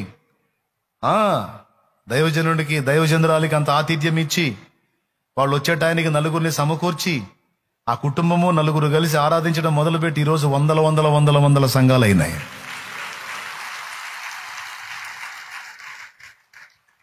దేవుడు నమ్మదగిన వాడండి, అన్యాయస్తుడు కాదండి. వారిని దీవించాడు దేవుడు. ఒబేదేదోము ఇంట్లో యెహోవా మందసం ఉన్నందున యెహోవా ఒబేదేదోము ఇంటిని ఆశీర్వదించిందని రాస్తుంది. దేవుని సన్నిధి మన ఇంట్లోనికి వస్తే ఆశీర్వాదమా శాపమా? జీవపు వాసన మరణపు వాసన? యాయేరు తన ఇంటికి యేసును ఆహ్వానిస్తే ఆ ఇంట మరణపు వాసనలు తొలగిపోయి దేవుని జీవపు సువాసన వెదజల్లబడింది. మృతి చెందినటువంటి పాప తిరిగి కన్నికరించి నీ చేయి చాపి అద్భుతములు చేయు దైవమా, కన్నికరించి నీ చేయి చాపి అద్భుతములు చేయు దైవమా, అయ్యా అద్భుతములు చేయు దైవమా, అయ్యా అద్భుతములు చేయు దైవమా, విన్నపాలు విను దైవమా, నా కన్నీరుగాంచు దైవమా, స్వస్థతనిచ్చు దైవమా, నీకే స్తోత్రము యేసయ్యా, నీకే స్తోత్రము యేసయ్యా. ఆమేన్. నా ప్రభువును ఆహ్వానించుకున్నాడు యాయిరు, నా ప్రభువును ఆహ్వానించుకున్నాడు యాయిరు. 2 జరిగినాయి. ఆ ఇంట ఏడుపు స్వరాలు తొలగిపోయి ఆనంద స్వరాలు వినబట్టం మొదలుపెట్టినాయి. ఆ ఇల్లు ఏడుపు స్వరాల విషయమే ఖాళీ అయిపోయింది. మొత్తాన్ని ఖాళీ చేసి ఫ్రెష్ గా యేసయ్యకి ఇచ్చాడు. ఏడుపు కొట్టాళ్ళందరినీ బయటికి నెట్టి యేసు ప్రభు ఆ ఇంట ఆనంద స్వరాలు వినబడేటట్టు చేశాడు. నా తండ్రి 2002వ సంవత్సరంలో నేను నమ్ముకున్నప్పుడు, నా ప్రభువుని క్రొత్తగా నమ్ముకున్నప్పుడు ఏమీ తెలియదు. కన్నీళ్లే అన్నపానాలు, అప్పులు, దారుణమైన పరిస్థితులు, అవమానాలు, నానా రకాల మాటలతో గాయపరచబడి దిక్కు దశ లేకుండా పడున్న స్థితిలో ప్రభువుని గుర్తెరిగిన తర్వాత వచ్చి కుటుంబం అంతా కలిసి మోకాళ్ళుని ప్రార్థన చేసి వాగ్దానం తీస్తే వాక్యంలోంచి మాట్లాడాడు. మనుషులు ఎవరూ లేరు ఇక్కడ, నిర్జీవం అయిపోయింది, జంతువులు సంచరించు స్థలమైంది అని చెప్పు. ఈ స్థలములోనే ఆనంద స్వరము వినబడేటట్టు యెహోవా మందిరములోనికి స్తోత్రములు తీసుకొని వచ్చే వారి స్వరములతో నేను నింపుదును, వారి స్వరములు వినిపింపజేయుదును అన్నాడు. అప్పుడు శాంతినగర్ లో నివాసం, ఈ ఇల్లు వదిలిపెట్టి ఊరి మీద వెళ్ళిపోయాం. పాడుపడిపోయింది ఇల్లు, పిచ్చి చెట్లు మొలిచినాయి, పశువుల సంచారం, పాముల సంచారంతో పాడు దిబ్బలా మారిపోయిన ఇంటి గురించి మాట్లాడాడు. అక్కడే నేను నా మందిరములోనికి స్తోత్రాలు తీసుకొచ్చే వాళ్ళని ఏర్పాటు చేస్తాను, నిత్యము ఆనంద స్వరము వినబడేటట్టు చేస్తాను అక్కడ అన్నాడు. ఈ రోజు కూడా అక్కడ కృతజ్ఞతాస్తుతులు వినబడతానే ఉన్నాయి. అదే ఆ ప్లేస్, అక్కడే పరిచర్య ఆరంభమైంది. మందిరం కడతానన్నాడు అక్కడే, వాగ్దానంలో అక్షరాల మాట. అప్పుడు మాకు తెలియదుగా, మందిరంలోనికి స్తోత్రాలు తీసుకొచ్చేవాళ్ళు ఏందనుకున్నా, తీసేనానా మందిరంలోకి స్తోత్రాలు తీసుకొచ్చేవాళ్ళు ఏందో అనుకున్నా. అక్కడ ఒక మందిరం కట్టబడిద్దని, అక్కడ ఒక పరిచర్య జరిగిద్దని, అక్కడ ఒక సంఘం కట్టబడిద్దని, అక్కడ ఆ ప్రాంతం పట్టజాలనంతగా అది విస్తరించుద్దని, నిత్యము స్తోత్రాలు చెల్లించే వాళ్ళు అక్కడ ఉంటారని నాకు తెలియదు. ఈ ఏర్పాటంతా ఉందని నాకు తెలియదు. అప్పుడే మాట్లాడాడు నా తండ్రి, మాట్లాడాడు, నేను చేస్తా ఈ పనని నెరవేర్చి చూపించాడు అక్కడ. దేవునికి స్తోత్రం కలుగును గాక. హల్లెలూయా. ఏడుపు స్వరాలు వెళ్ళగొట్టబడ్డాయి, ఖాళీ చేయబడ్డాయి. అక్కడ ఆనంద స్వరాలు వినబడ్డాయి.